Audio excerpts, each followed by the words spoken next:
ಮಾನ್ಯ ಸಹಕಾರಿ ಬಂಧುಗಳೇ, ಈ ದಿನ ಕರ್ನಾಟಕ ರಾಜ್ಯ ಪಟ್ಟಣ ಸಹಕಾರ ಬ್ಯಾಂಕುಗಳ ಮಹಾಮಂಡಳವು ಫೈನಾನ್ಷಿಯಲ್ ಇಯರ್ ಕ್ಲೋಸ್ ಆಗಿರೋದ್ರಿಂದ ಅದರ ಬಗ್ಗೆ ಪ್ರಾವಿಷನ್ಸ್ ಇದ್ರ ಬಗ್ಗೆ ಶ್ರೀ ವಿನಯ್ ಜೋಶಿ ಚಾರ್ಟರ್ಡ್ ಅಕೌಂಟೆಂಟರು finalising of accounts as per income tax ಬಗ್ಗೆ ಉಪನ್ಯಾಸ ನೀಡಲಿದ್ದಾರೆ. ಅವರಿಗೆ ಸ್ವಾಗತ ಕೋರುತ್ತೇನೆ. ಅದೇ ರೀತಿ ಸುಧಾಕರ್ ಭಟ್ರವರು RBI guidelines on disclosure of financially accounts ಬಗ್ಗೆ ಅವರು ಉಪನ್ಯಾಸ ನೀಡಲಿದ್ದಾರೆ. ಅವರಿಗೂ ಸ್ವಾಗತ ಕೋರುತ್ತೇನೆ. ತಾವು ವಿವಿಧ ಬ್ಯಾಂಕುಗಳಿಂದ ಅಧಿಕಾರಿಗಳು ಹಾಗೂ ಪದಾಧಿಕಾರಿಗಳು ಈ ಸಭೆಗೆ ಭಾಗವಹಿಸಿದ್ದೀರಿ. ತಮ್ಮೆಲ್ಲರಿಗೂ ಮಹಾಮಂಡಳದ ಪರವಾಗಿ ಸ್ವಾಗತ ಕೋರುತ್ತೇನೆ.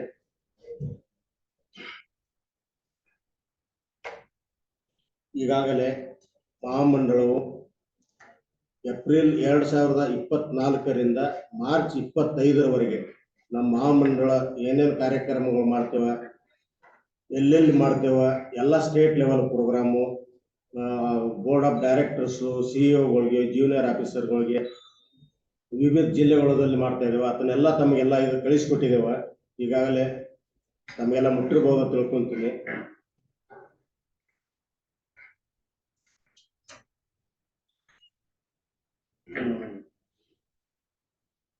ಈಗ ವಿನಯ್ ಅವರು finalising of accounts as per income tax ಬಗ್ಗೆ ಉಪನ್ಯಾಸ ನೀಡಲಿದ್ದಾರೆ.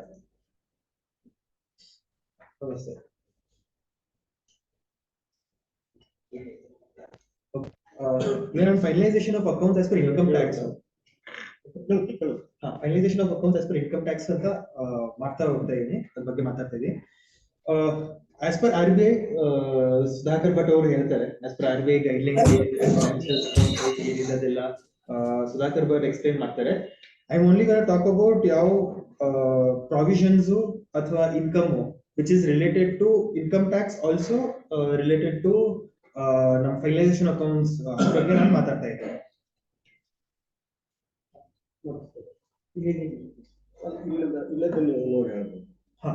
ನೆಕ್ಸ್ಟ್ ನಾನು ಟೋಟಲಿ 6 ಪ್ಯಾರಾಗ್ರಾಫ್ಸ್ ಅಲ್ಲಿ ಡಿವೈಡ್ ಮಾಡಿದ್ದೀನಿ. First is interest on NPA, accounting of investments, special deduction, financial statements and audit, provision for deferred tax and other compliances. So ಈ 6 points ಅಲ್ಲಿ discuss ಮಾಡಿ within 40 minutes ಅಲ್ಲಿ ಫುಲ್ ಎಲ್ಲ points cover ಮಾಡ್ತೇನೆ. ಈಗ weather interest on non-performing assets is to be recorded in the books of accounts as per RBI or as per income tax. As per RBI, few years back, Sudhakar sir ಹೇಳ್ತಾ ಇರೋದು that NPA interest is not liable to be recorded in books of accounts. ಮೊದಲು ಏನಿತ್ತು ಅಂದ್ರೆ interest record ಮಾಡಬೇಕಿತ್ತು, provision record ಮಾಡಬೇಕಿತ್ತು ನಾವು. But now RBI has given guidelines that even interest is not to be recorded, even provision is not to be recorded. ಬರೀ NPA based on receipt basis ಮಾಡಬೇಕು. This is as per RBI. But as per income tax ಏನು ಮಾಡಬಹುದು ಅಂತ next up to 2018 cooperative banks ಇದ್ರೂನು they were supposed to record accrual ಅಲ್ಲಿ interest record ಮಾಡಬೇಕಿತ್ತು up to assessment year 2018-19.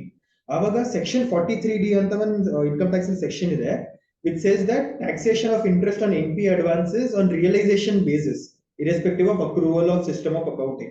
Realization basis ಅಂದ್ರೆ ಯಾವಾಗ ನಮ್ಗೆ amount realise ಅವಾಗನೇ ನಾವು income ಗೆ ಆಫರ್ ಮಾಡಬೇಕು. ಬಟ್ ಬಿಫೋರ್ 2018 ನಾವು RBI ಪ್ರಕಾರ ಬುಕ್ಸ್ ಅಲ್ಲಿ ರೆಕಾರ್ಡ್ ಮಾಡಲ್ಲ, ಆದ್ರೂ ನಾವು ಇನ್ಕಮ್ ಟ್ಯಾಕ್ಸ್ ಅಲ್ಲಿ ಆಫರ್ ಮಾಡಬೇಕಿತ್ತು ಅಪ್ ಟು 2018. ಬಟ್ ಆಫ್ಟರ್ 2018 ಅವರು ಶೆಡ್ಯೂಲ್ಡ್ ಬ್ಯಾಂಕ್ಸ್ ಅಲ್ಲಿ cooperative banks include ಮಾಡಿದ್ದಾರೆ 43 section ಅಲ್ಲಿ.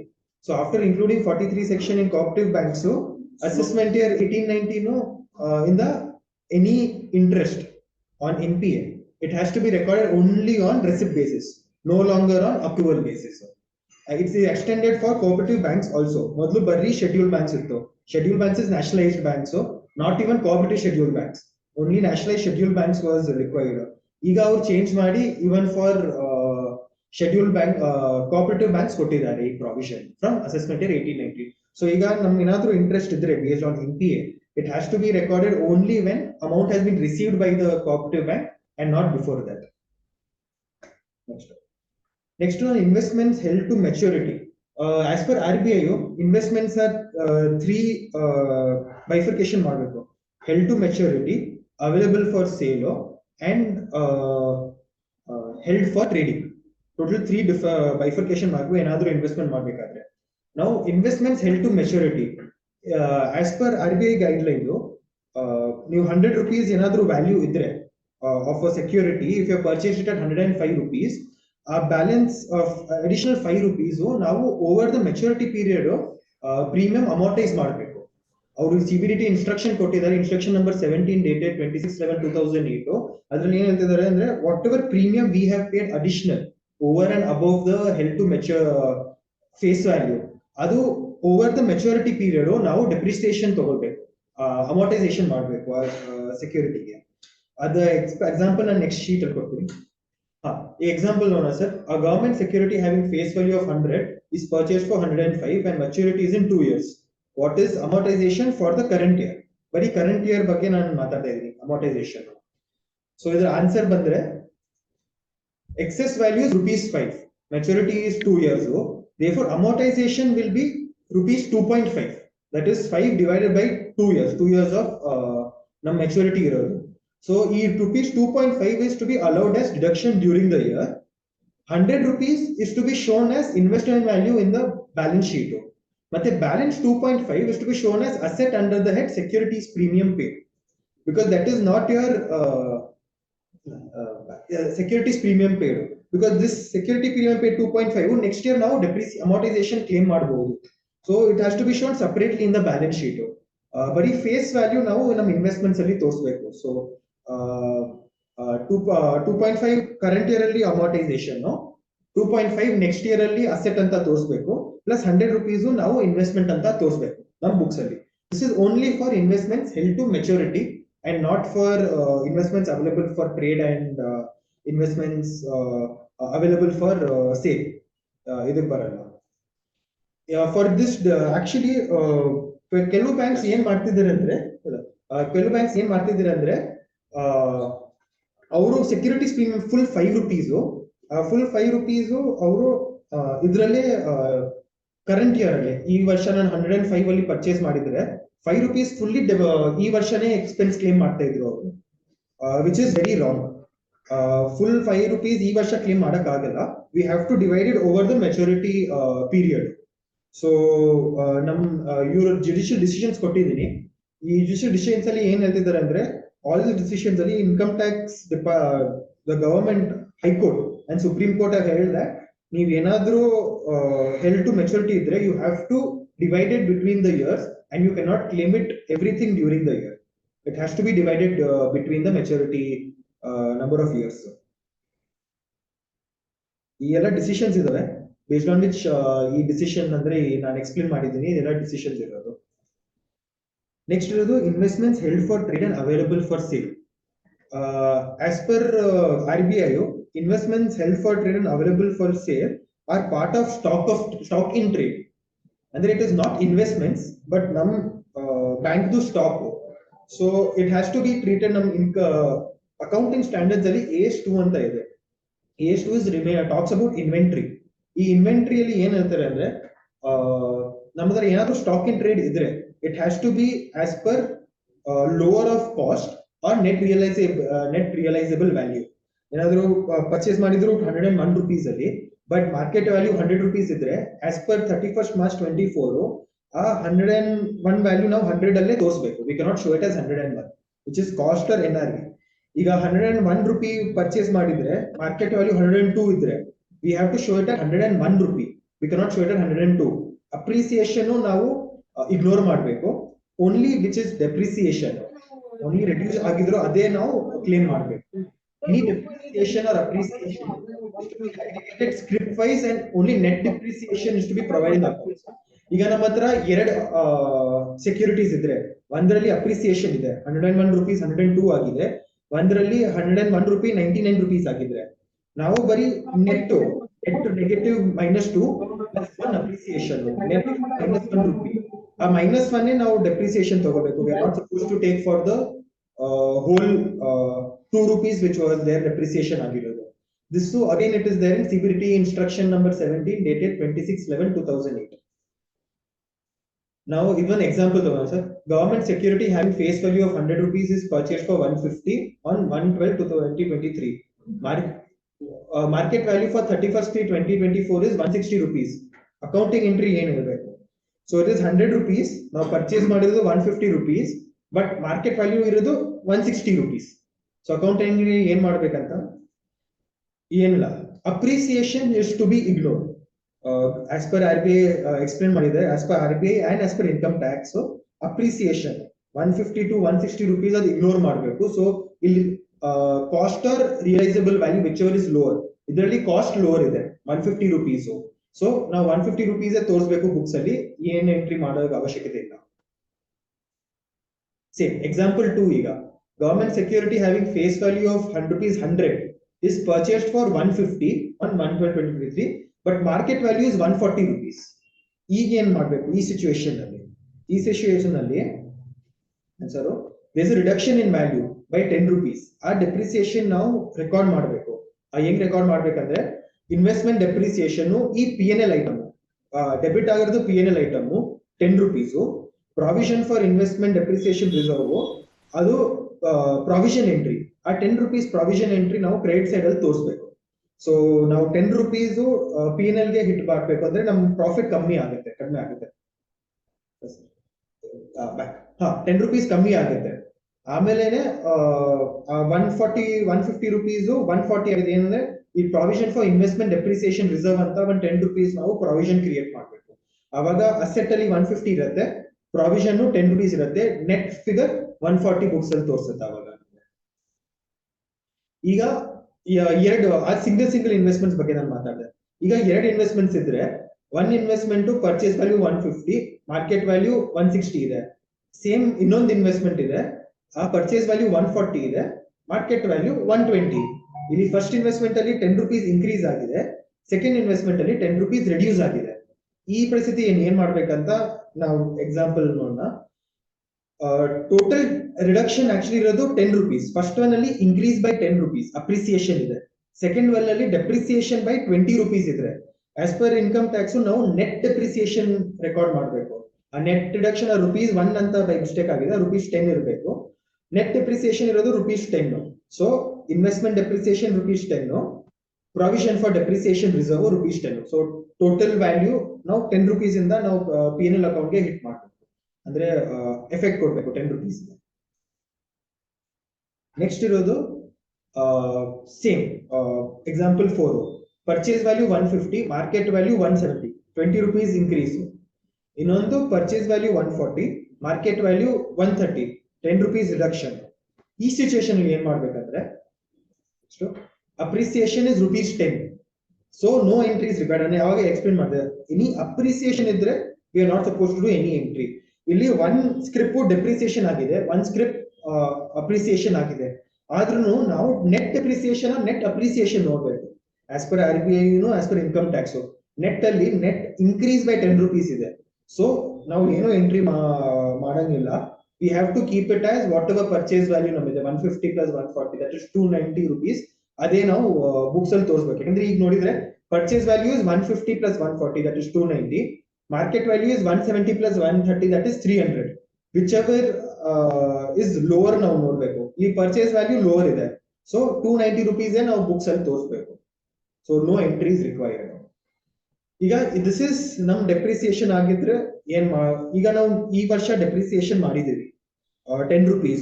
ನೆಕ್ಸ್ಟ್ ಇಯರ್ ಆ ವ್ಯಾಲ್ಯೂ 10 rupees ಇನ್ಕ್ರೀಸ್ ಆಗಿದೆ, ನಾವು ಏನ್ ಮಾಡ್ಬೇಕಂದ್ರೆ ಈ 10 rupees ಡೆಪ್ರಿಸಿಯೇಷನ್ ಏನ್ ಆಲ್ರೆಡಿ ಆಫರ್ ಮಾಡಿದ್ವಿ, next year assuming 290 rupees is become 300 rupees. ನಮ್ ಪರ್ಚೇಸ್ ಕಾಸ್ಟ್ 300, ನಾವು ರೆಡ್ಯೂಸ್ ಮಾಡಿ 290 ತೋರಿಸಿದೀವಿ. ಈ ವರ್ಷ 310 ಆಗಿದ್ರೆ ನಾವು ಬರೀ 10 rupees ನಾವು ಇನ್ಕಮ್ ಅಂತ ಆಫರ್ ಮಾಡಬೇಕು. ದಟ್ ಇಸ್ 290 to 300 ನಮ್ ಪರ್ಚೇಸ್ ಕಾಸ್ಟ್ ಗೆ. ಅಡಿಷನಲ್ 10 rupees ನಾವು ಇಗ್ನೋರ್ ಮಾಡಬೇಕು, because it is cost or NRV whichever is lower. ನಾನು ಲಾಸ್ಟ್ 10 minutes ಅಲ್ಲಿ ಏನಾದ್ರು ಕ್ವೆಶನ್ಸ್ ಇದ್ರೆ I will keep it open. ಅವಾಗ ಏನಾದ್ರು ಕ್ವೆಶನ್ಸ್ ಇದ್ರೆ, ಡೌಟ್ ಇದ್ರೆ ನೀವು ಅವಾಗ ಕೇಳ್ಬಹುದು. ಈ ಸೇಮ್ ಈ ನಾನು ಸ್ವಲ್ಪ ಇನ್ಕಮ್ ಟ್ಯಾಕ್ಸ್ ಅಲ್ಲಿ ಆಫೀಸರ್ ಹತ್ರ ಹೋಗಿದ್ದೀನಿ. ಅವ್ರು ಏನ್ ಹೇಳ್ತಾರೆ, ಇಲ್ಲ depreciation is a notional depreciation, it is not realised, ನೀವು ಇದು ಕ್ಲೇಮ್ ಮಾಡಕ್ ಆಗಲ್ಲ ಅಂತ ಅವರು ವಾದ ಮಾಡ್ತಾರೆ ಇನ್ಕಮ್ ಟ್ಯಾಕ್ಸ್ ಆಫೀಸರ್ಸ್. ಸೊ ಇದರಲ್ಲಿ ನಮ್ ಕರ್ನಾಟಕ ಹೈಕೋರ್ಟ್ ಈ ಸೇಮ್ ಬೇಸಿಸ್ ಮೇಲೆ ಒಂದು ಡಿಸಿಷನ್ ಕೊಟ್ಟಿದ್ದಾರೆ ಕರ್ನಾಟಕ ಬ್ಯಾಂಕ್ ಅಲ್ಲಿ. ಅವ್ರು ಏನ್ ಹೇಳಿದ್ದಾರೆ ಅಂದ್ರೆ,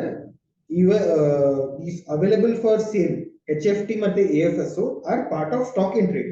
ಸ್ಟಾಕ್ ಇನ್ ಟ್ರೇಡ್ ಇದ್ರೆ ನಮ್ ಗವರ್ಮೆಂಟ್ ಪ್ಲಸ್ CA ಇನ್ಸ್ಟಿಟ್ಯೂಟ್ ಒಂದು AS2 ಅಂತ ಕೊಟ್ಟಿದ್ದಾರೆ. ಆ AS2 ಅಲ್ಲಿ whichever is lower, either cost or N whichever is lower, ಅದು ಕೊಡ್ಲೇಬೇಕು. So department cannot tell that ಇದು ಅಮಾರ್ಟೈಸೇಷನ್ ಇಸ್ ಈ ರಿಡಕ್ಷನ್ ಡೆಪ್ರಿಸಿಯೇಷನ್ ಇಸ್ ರಾಂಗ್ ಅಂತ ಅವ್ರು ಹೇಳಕ್ ಆಗಲ್ಲ ಅಂತ ಒಂದು ಡಿಸಿಷನ್ ಕೊಟ್ಟಿದ್ದಾರೆ. ಆ ಡಿಸಿಷನ್ಸ್ ನಾನು ಲಿಸ್ಟ್ ಮಾಡಿದ್ದೀನಿ. ಈ 4 ಡಿಸಿಷನ್ಸ್ ಇದಾವೆ, ಪ್ಲಸ್ ಈ 4 ಡಿಸಿಷನ್ಸ್ ಈ 4 ಡಿಸಿಷನ್ಸ್ ಇದೆ ಈ 4 ಡಿಸಿಷನ್ಸ್ ಮೇಲೆ ಏನಾದ್ರೂ ಇನ್ಕಮ್ ಟ್ಯಾಕ್ಸ್ ಆಫೀಸರ್ ಹೇಳಿದ್ರೆ, ಇಲ್ಲ ನೀವು ಈ ಡೆಪ್ರಿಸಿಯೇಷನ್ ಕ್ಲೇಮ್ ಮಾಡಿದ್ರೆ ದಿಸ್ ಇಸ್ ರಾಂಗ್, ನೀವು ಈ ಡಿಸಿಷನ್ಸ್ ಎಲ್ಲ ಕೋಟ್ ಮಾಡಿ ಹೇಳ್ಬಹುದು, we are very right. Karnataka high court ನಮ್ಗೆ ಹೇಳಿದ್ದಾರೆ. ಕರ್ನಾಟಕ ಹೈಕೋರ್ಟ್ ನಮ್ ಒಂದ್ಸತಿ ಹೇಳಿದ ತಕ್ಷಣನೇ that is law unless supreme court reverse ಮಾಡಿದೆ. ಯಾಕಂದ್ರೆ Karnataka high court is our jurisdictional high court. So any officer has to follow what the jurisdictional high court is giving the decision. They cannot go beyond that unless supreme court ಬೇರೆ decision ಕೊಟ್ಟಿದ್ದಾರೆ. This was regarding investments ಬಗ್ಗೆ. ಈಗ special deductions, provision for bad and doubtful deaths as per 36(1)(7)(a) ಮತ್ತೆ special deduction under 36(1)(8). For 36(1)(7)(a) ಮತ್ತೆ 36(1)(8) is for bad and doubtful debts. Generally income tax ಅಲ್ಲಿ provision ಮೇಲೆ ಅವರು ನಮ್ಗೆ expense provision ಮೇಲೆ ಕೊಡಲ್ಲ, ಡಿಡಕ್ಷನ್ ಕೊಡಲ್ಲ. ಅವ್ರು ಹೇಳ್ತಾರೆ ಪ್ರಾವಿಷನ್ ಇಸ್ ನೋಷನಲ್, ನಮ್ಗೆ ಇದ್ಮೇಲೆ ಎಕ್ಸ್ಪೆನ್ಸ್ ಕೊಡಲ್ಲ ಅಂತ ಅವ್ರು ಹೇಳ್ತಾರೆ. ಆದ್ರೂ ಇನ್ಕಮ್ ಟ್ಯಾಕ್ಸ್ ಒಂದು ಸ್ಪೆಷಲ್ ಪ್ರಾವಿಷನ್ ನಂಬರ್ ಸೆಕ್ಷನ್ 36 ಅಲ್ಲಿ ಕೊಟ್ಟಿದ್ದಾರೆ ನಮ್ಗೆ. ಫಸ್ಟ್ ನಾವು ಇನ್ಕಮ್ ಆಸ್ ಪರ್ ಸೆಕ್ಷನ್ 36 ಅಂತ, what is income as per 36? ಈ income as per 36 is the basis for all the deductions. ಇದೇನ್ ಹೇಳ್ತಾರೆ ಅಂದ್ರೆ, ನಮ್ total income before allowing any deduction under this section or chapter 6, ನಮ್ಮ ಹತ್ರ income from capital gains ಇರಬಹುದು, income from other sources ಇರಬಹುದು, income from exempt bonds ಇರಬಹುದು, plus income from rental ಇರಬಹುದು. ಆಸ್ ಪರ್ ಸೆಕ್ಷನ್ 36 ಏನ್ ಹೇಳ್ತಾರೆ, ನೀವು ಎಲ್ಲಾ income as per income tax calculate ಮಾಡಿ, ನಿಮ್ ಪ್ರಾವಿಷನ್ಸ್ ಎಲ್ಲ ಡಿಸಲವ್ ಮಾಡಿ, ಪ್ರಾವಿಷನ್ ಡಿಸಲವ್ ಮಾಡಿ, ಡೆಪ್ರಿಸಿಯೇಷನ್ ಆಸ್ ಪರ್ ಬುಕ್ಸ್ ಡಿಸಲವ್ ಮಾಡಿ, depreciation as per income tax allow ಮಾಡಿ, ಆಮೇಲೆ ನಿಮ್ಮ ಹತ್ರ ಒಂದು ಇನ್ಕಮ್ ಬರುತ್ತೆ. That is called total income as per section 36. ಆ ಟೋಟಲ್ ಇನ್ಕಮ್ ಆಸ್ ಪರ್ 36 ಮೇಲೆನೆ ನಮ್ಗೆಲ್ಲ ಕ್ಯಾಲ್ಕುಲೇಷನ್ ಆಗುತ್ತೆ. Deduction for 36(1)(7)(a) plus deduction for 36(1)(8). 36(1)(7)(a) is as per urban cooperative banks, they can claim 36(1)(7) deduction 8.5 of the total, in 8.5% of total income as per section 36. ನಾನು section 36 ಇಲ್ಲಿ explain ಮಾಡಿದೆ ಏನ್ calculation ಏನಿದೆ ಅಂತ. ಅದ್ income ಮೇಲೆ 8.5% ನಾವು deduction claim ಮಾಡಬಹುದು, plus 10% of aggregate average advances made by rural branches. ನಮ್ಗೆ ಯಾವ್ದಾದ್ರು ಅರ್ಬನ್ ಬ್ಯಾಂಕ್ ಹತ್ರ ರೂರಲ್ ಬ್ರಾಂಚಸ್ ಇದ್ರೆ, ನಾವು ಅಡ್ವಾನ್ಸ್ ಕೊಟ್ಟಿದ್ರೆ 100 rupees ಅಡ್ವಾನ್ಸ್ ಕೊಟ್ಟಿದ್ರೆ 10%, ದಟ್ ಇಸ್ 10 rupees ನಾವು ಡಿಡಕ್ಷನ್ ಕ್ಲೇಮ್ ಮಾಡಬಹುದು. ಪ್ಲಸ್ 8.5% ಆಫ್ ಟೋಟಲ್ ಇನ್ಕಮ್, ನಮ್ಮ ಟೋಟಲ್ ಇನ್ಕಮ್ 2000 rupees ಇದ್ರೆ 8.5%, ದಟ್ ಇಸ್ 17 rupees ನಾವು ಡಿಡಕ್ಷನ್ ಕ್ಲೇಮ್ ಮಾಡಬಹುದು, 170 rupees. ಸೊ ಅದ್ ಹೆಂಗ್ ಕ್ಯಾಲ್ಕುಲೇಟ್ ಆಗುತ್ತೆ ಅಂದ್ರೆ, ನಾವು ಫಸ್ಟ್ ಪ್ರಾವಿಷನ್ ಮಾಡಬೇಕು. ಈಗ 36(1)(7) ಅಂತ that is for bad and doubtful debts. ನಮ್ ಸ್ವಲ್ಪ ಬ್ಯಾಂಕ್ಸ್ ಏನ್ ಕೇಳ್ತಾರೆ ನಂಗೆ ಅಂದ್ರೆ, ಸರ್ ನಮ್ಮ ಹತ್ರ ಒಂದು ಬ್ಯಾಡ್ ಡೆಟ್ಸ್ ಇದೆ, ನನ್ನ ಬ್ಯಾಡ್ ಡೆಟ್ಸ್ 100 rupees ಇದೆ, ಪ್ಲಸ್ ನನ್ನ ಹತ್ರ ಪ್ರಾವಿಷನ್ ಆಫ್ 120 rupees ಇದೆ, ನಾನು 220 rupees ಕ್ಲೇಮ್ ಮಾಡಕ್ ಆಗತ್ತಾ, ಮಾಡಬಹುದಾ ಅಂತ. That is very genuine question. ಯಾಕಂದ್ರೆ ಬ್ಯಾಡ್ ಡೆಟ್ಸ್ ನಾವು ಕ್ಲೇಮ್ ಮಾಡಬಹುದು, ಪ್ರಾವಿಷನ್ ಕ್ಲೇಮ್ ಮಾಡಬಹುದು. ಅಪ್ ಟು 2014 ನಾವು ಎರಡು ಕ್ಲೇಮ್ ಮಾಡಬಹುದಿತ್ತು, provision bad debts and bad debts claim ಮಾಡಬಹುದಿತ್ತು, ಪ್ರಾವಿಷನ್ ಕ್ಲೇಮ್ ಮಾಡಬಹುದಿತ್ತು. ಬಟ್ ಫ್ರಮ್ 2014 ಅದು ಚೇಂಜ್ ಆಗಿದ್ದಾರೆ, ಅವ್ರ ಎಕ್ಸ್ಪ್ಲನೇಷನ್ ಚೇಂಜ್ ಮಾಡಿದ. ಅವ್ರು ಏನ್ ಹೇಳ್ತಿದ್ದಾರೆ ಅಂದ್ರೆ, ನಮ್ಮ ಹತ್ರ opening balance of provision 100 rupees ಇದ್ರೆ, ಬ್ಯಾಡ್ ಡೆಟ್ಸ್ ಆಫ್ 100 rupees ಇದ್ರೆ, ಫಸ್ಟ್ ಆ ಬ್ಯಾಡ್ ಡೆಟ್ಸ್ ಪ್ರಾವಿಷನ್ ಜೊತೆ ನಾವು ಅಡ್ಜಸ್ಟ್ ಮಾಡಬೇಕು. ಪ್ರಾವಿಷನ್ ಇಂದ ಮೇಲೆ ಏನಾದ್ರೂ ಬ್ಯಾಡ್ ಡೆಟ್ಸ್ ಇದ್ರೆ ಆವಾಗನೇ ನಾವು ಆ ಕ್ಲೇಮ್ ಮಾಡಬಹುದು, ಇಲ್ಲಾಂದ್ರೆ ನಾವು ಬ್ಯಾಡ್ ಡೆಟ್ಸ್ ಕ್ಲೇಮ್ ಮಾಡಕ್ ಆಗಲ್ಲ ಡ್ಯೂರಿಂಗ್ ದ ಇಯರ್. ಸೊ ಇದು ಫ್ರಮ್ ಅಸೆಸ್ಮೆಂಟ್ ಇಯರ್ 14-15. ನಾನು ಎಕ್ಸಾಂಪಲ್ ಒಂದು ಕೊಡ್ತೀನಿ. ಈಗ ನಮ್ಮ opening balance in bad and doubtful debts ಇರೋದು 100 rupees. ಈ ವರ್ಷ ಪ್ರಾವಿಷನ್ ಇರೋದು 150 rupees. Gross bad debts written off during the year ಇದೆ 120 rupees. Closing balance in BDDR ಇರೋದು 130 rupees. ಈ ಸಿಚುವೇಶನ್ ಅಲ್ಲಿ ಎಷ್ಟು ಡಿಡಕ್ಷನ್ ಡ್ಯೂರಿಂಗ್ ದ ಇಯರ್ ನಾವು ಕ್ಲೇಮ್ ಮಾಡಬಹುದು? Can we claim bad debts 120 rupees plus provision 150 rupees, ಅಥವಾ ಬರೀ 120 rupees ಕ್ಲೇಮ್ ಮಾಡಬಹುದಾ, ಅಥವಾ ಬರೀ 150 rupees ಕ್ಲೇಮ್ ಮಾಡಬಹುದಾ ಇನ್ಕಮ್ ಟ್ಯಾಕ್ಸ್ ರಿಡಕ್ಷನ್ ಅಲ್ಲಿ? ಆನ್ಸರ್ ಏನಂದ್ರೆ ಬರೀ 120 ನಾವು ಕ್ಲೇಮ್ ಮಾಡಬಹುದು. ಅಂದ್ರೆ ಸಿನ್ಸ್ ಓಪನಿಂಗ್ ಬ್ಯಾಲೆನ್ಸ್ ನಮ್ಮ ಹತ್ರ ಇರೋದು 100 rupees ಪ್ಲಸ್ ಪ್ರಾವಿಷನ್ ಇರೋದು 150 rupees, 250 rupees ಆಗಿದೆ ನಮ್ಮ ಹತ್ರ ಪ್ರಾವಿಷನ್ ಇರೋದು. But gross and bad written off ಇರೋದು ಬರೀ 120 rupees.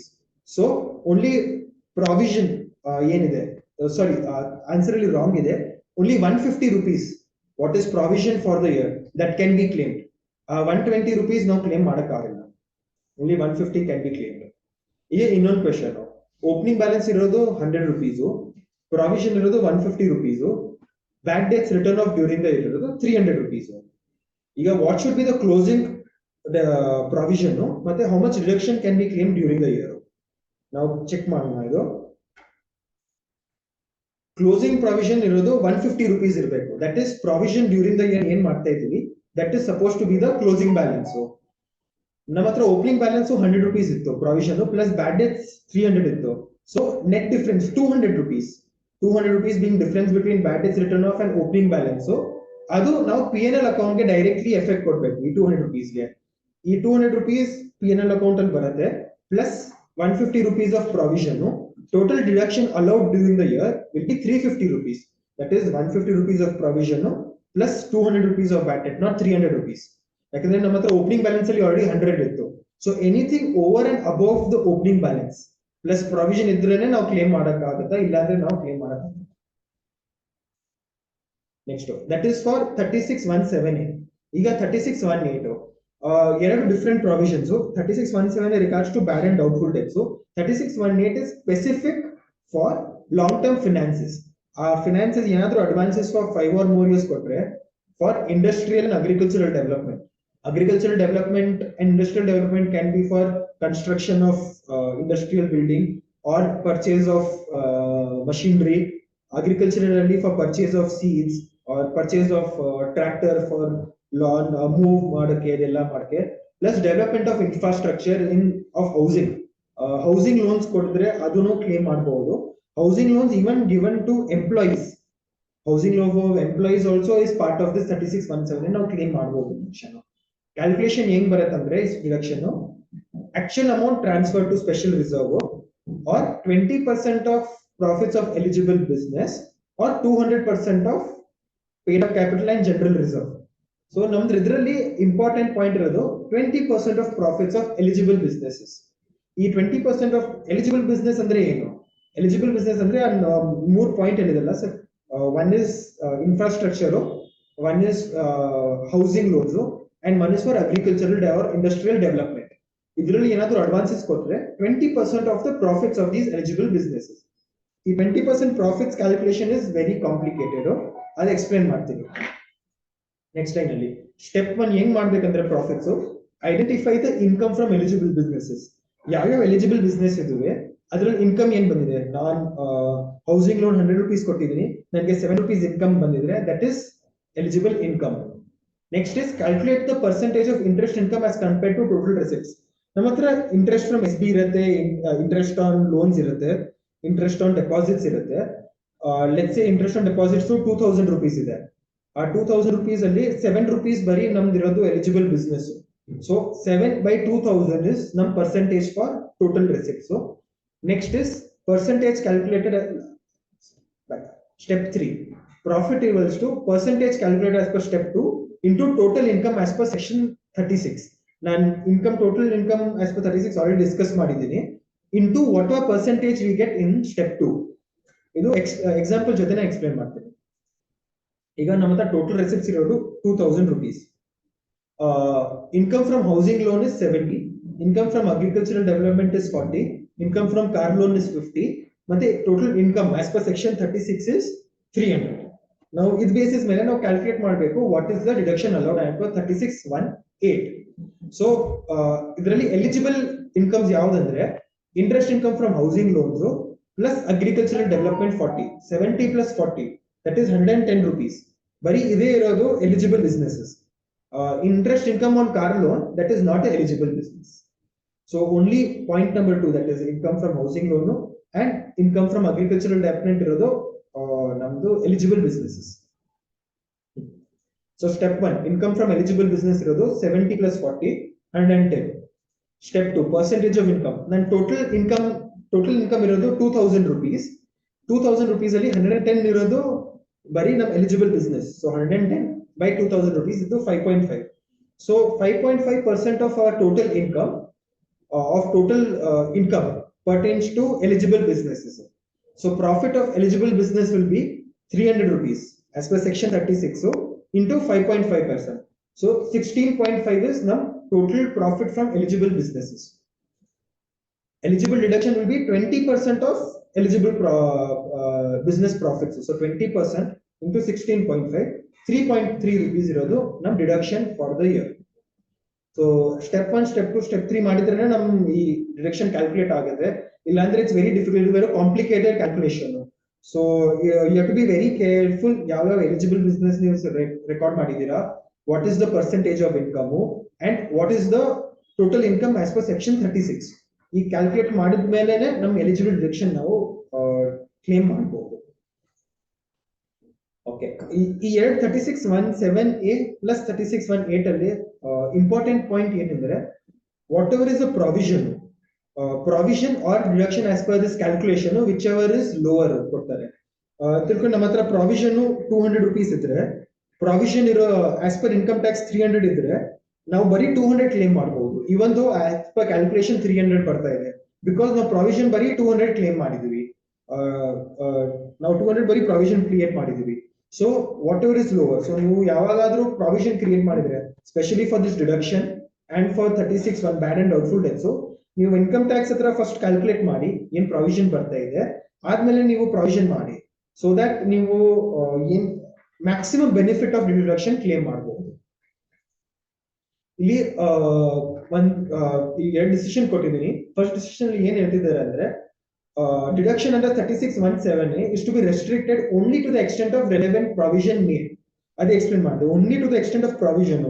ನಮ್ಮ ಹತ್ರ actual deduction calculation wise even if it is more, ನಾವು only to the extent of provision ನಾವು ಕ್ಲೇಮ್ ಮಾಡಬಹುದು. ನೆಕ್ಸ್ಟ್ ಡಿಸಿಷನ್ ಏನ್ ಹೇಳ್ತಿದೆ ಅಂದ್ರೆ if we don't create a provision, if ನಾವು ರಿಸರ್ವ್ ಕ್ರಿಯೇಟ್ ಮಾಡಿಲ್ಲ ಅಂದ್ರೆ then we cannot claim benefit of the reduction under 36(1)(8). So now a provision, a reserve create ಮಾಡಲೇಬೇಕು. It is very very important, without which we cannot claim this deduction. So it is important to create this provision in your books of accounts while closure ಮಾಡ್ತಿದ್ರಲ್ಲ for 31st March 2024. It is very important to create provision for 36(1)(7)(a) and 36(1)(8). ಈಗ next financial statements and audit. ಈಗ RBI format prescribe ಮಾಡಿದ್ದಾರೆ. ಆ format ಮೇಲೆ ನಾವು ಮಾಡಬೇಕು and has to be audited by a chartered accountant. Sudhakar sir ಬಗ್ಗೆ explain ಮಾಡ್ತಾರೆ, ಏನ್ ಪ್ರಾವಿಷನ್ ಇದೆ ಎಕ್ಸ್ಪ್ಲೇನ್ ಮಾಡೋದು. So I will not touch this point. Next ಇದು ಡೆಫರ್ಡ್ ಟ್ಯಾಕ್ಸ್. ಈಗ ಡೆಫರ್ಡ್ ಟ್ಯಾಕ್ಸಸ್ ಎಲ್ಲಾ banks deferred tax provision create ಮಾಡಬೇಕು ಬುಕ್ಸ್ ಅಲ್ಲಿ. ಆ ಡೆಫರ್ಡ್ ಟ್ಯಾಕ್ಸ್ ಏನಂದ್ರೆ deferred tax liability and deferred tax asset ಇದೆ. ಎರಡು ಡಿಫ್ರೆನ್ಶಿಯೇಟ್ ಮಾಡಿದೆ ಇದರಲ್ಲಿ. Deferred tax liability is taxes owed but that are not due, to be paid under a future date. ಈಗ ನಾನು ಈ ವರ್ಷ ವಾಟ್ ಡೆಫರ್ಡ್ ಟ್ಯಾಕ್ಸ್ ಲಯಬಿಲಿಟಿ ಏನಂದ್ರೆ ನಾನು ಈ ವರ್ಷ ಬೆನಿಫಿಟ್ ಕ್ಲೇಮ್ ಮಾಡಿದೀನಿ ಬಟ್ ನಾನು ನೆಕ್ಸ್ಟ್ ಇಯರ್ ಆ ಟ್ಯಾಕ್ಸ್ ಪೇ ಮಾಡಬೇಕು. That is called deferred tax liability. Deferred tax asset ಏನಂದ್ರೆ ನಾನು ಈ ವರ್ಷ ಟ್ಯಾಕ್ಸ್ ಕಟ್ಟಿದೀನಿ, ಅದರಿಂದ ನಾನು ನೆಕ್ಸ್ಟ್ ಇಯರ್ ಟ್ಯಾಕ್ಸ್ ಕಟ್ಟಂಗಿಲ್ಲ. That is called deferred tax asset. ಈ ಬರೋದು only in the case of ನಮ್ ಫಿಕ್ಸ್ಡ್ ಅಸೆಟ್ಸ್ ಅಲ್ಲಿ. In case of cooperative banks, so ನಮಗೆ ಬರೀ ಈ provision of deferred tax liability and deferred tax asset is only in the case of fixed assets. ಅದು explain ಮಾಡ್ತೀನಿ with example. Okay, deferred tax arises due to depreciation. Difference between depreciation as per cooperative societies act or RBI and as per income tax. RBI ಮತ್ತೆ Corporate Societies Act ಅಲ್ಲಿ ಏನಂದ್ರೆ ನಿಮ್ದು revaluation reserve or building ಮೇಲೆ depreciation rates are different. ನಮ್ income tax ಅಲ್ಲಿ depreciation rates are different. ಅವಾಗಿಂದ ನಮ್ WDV return down value as per income tax and return down value as per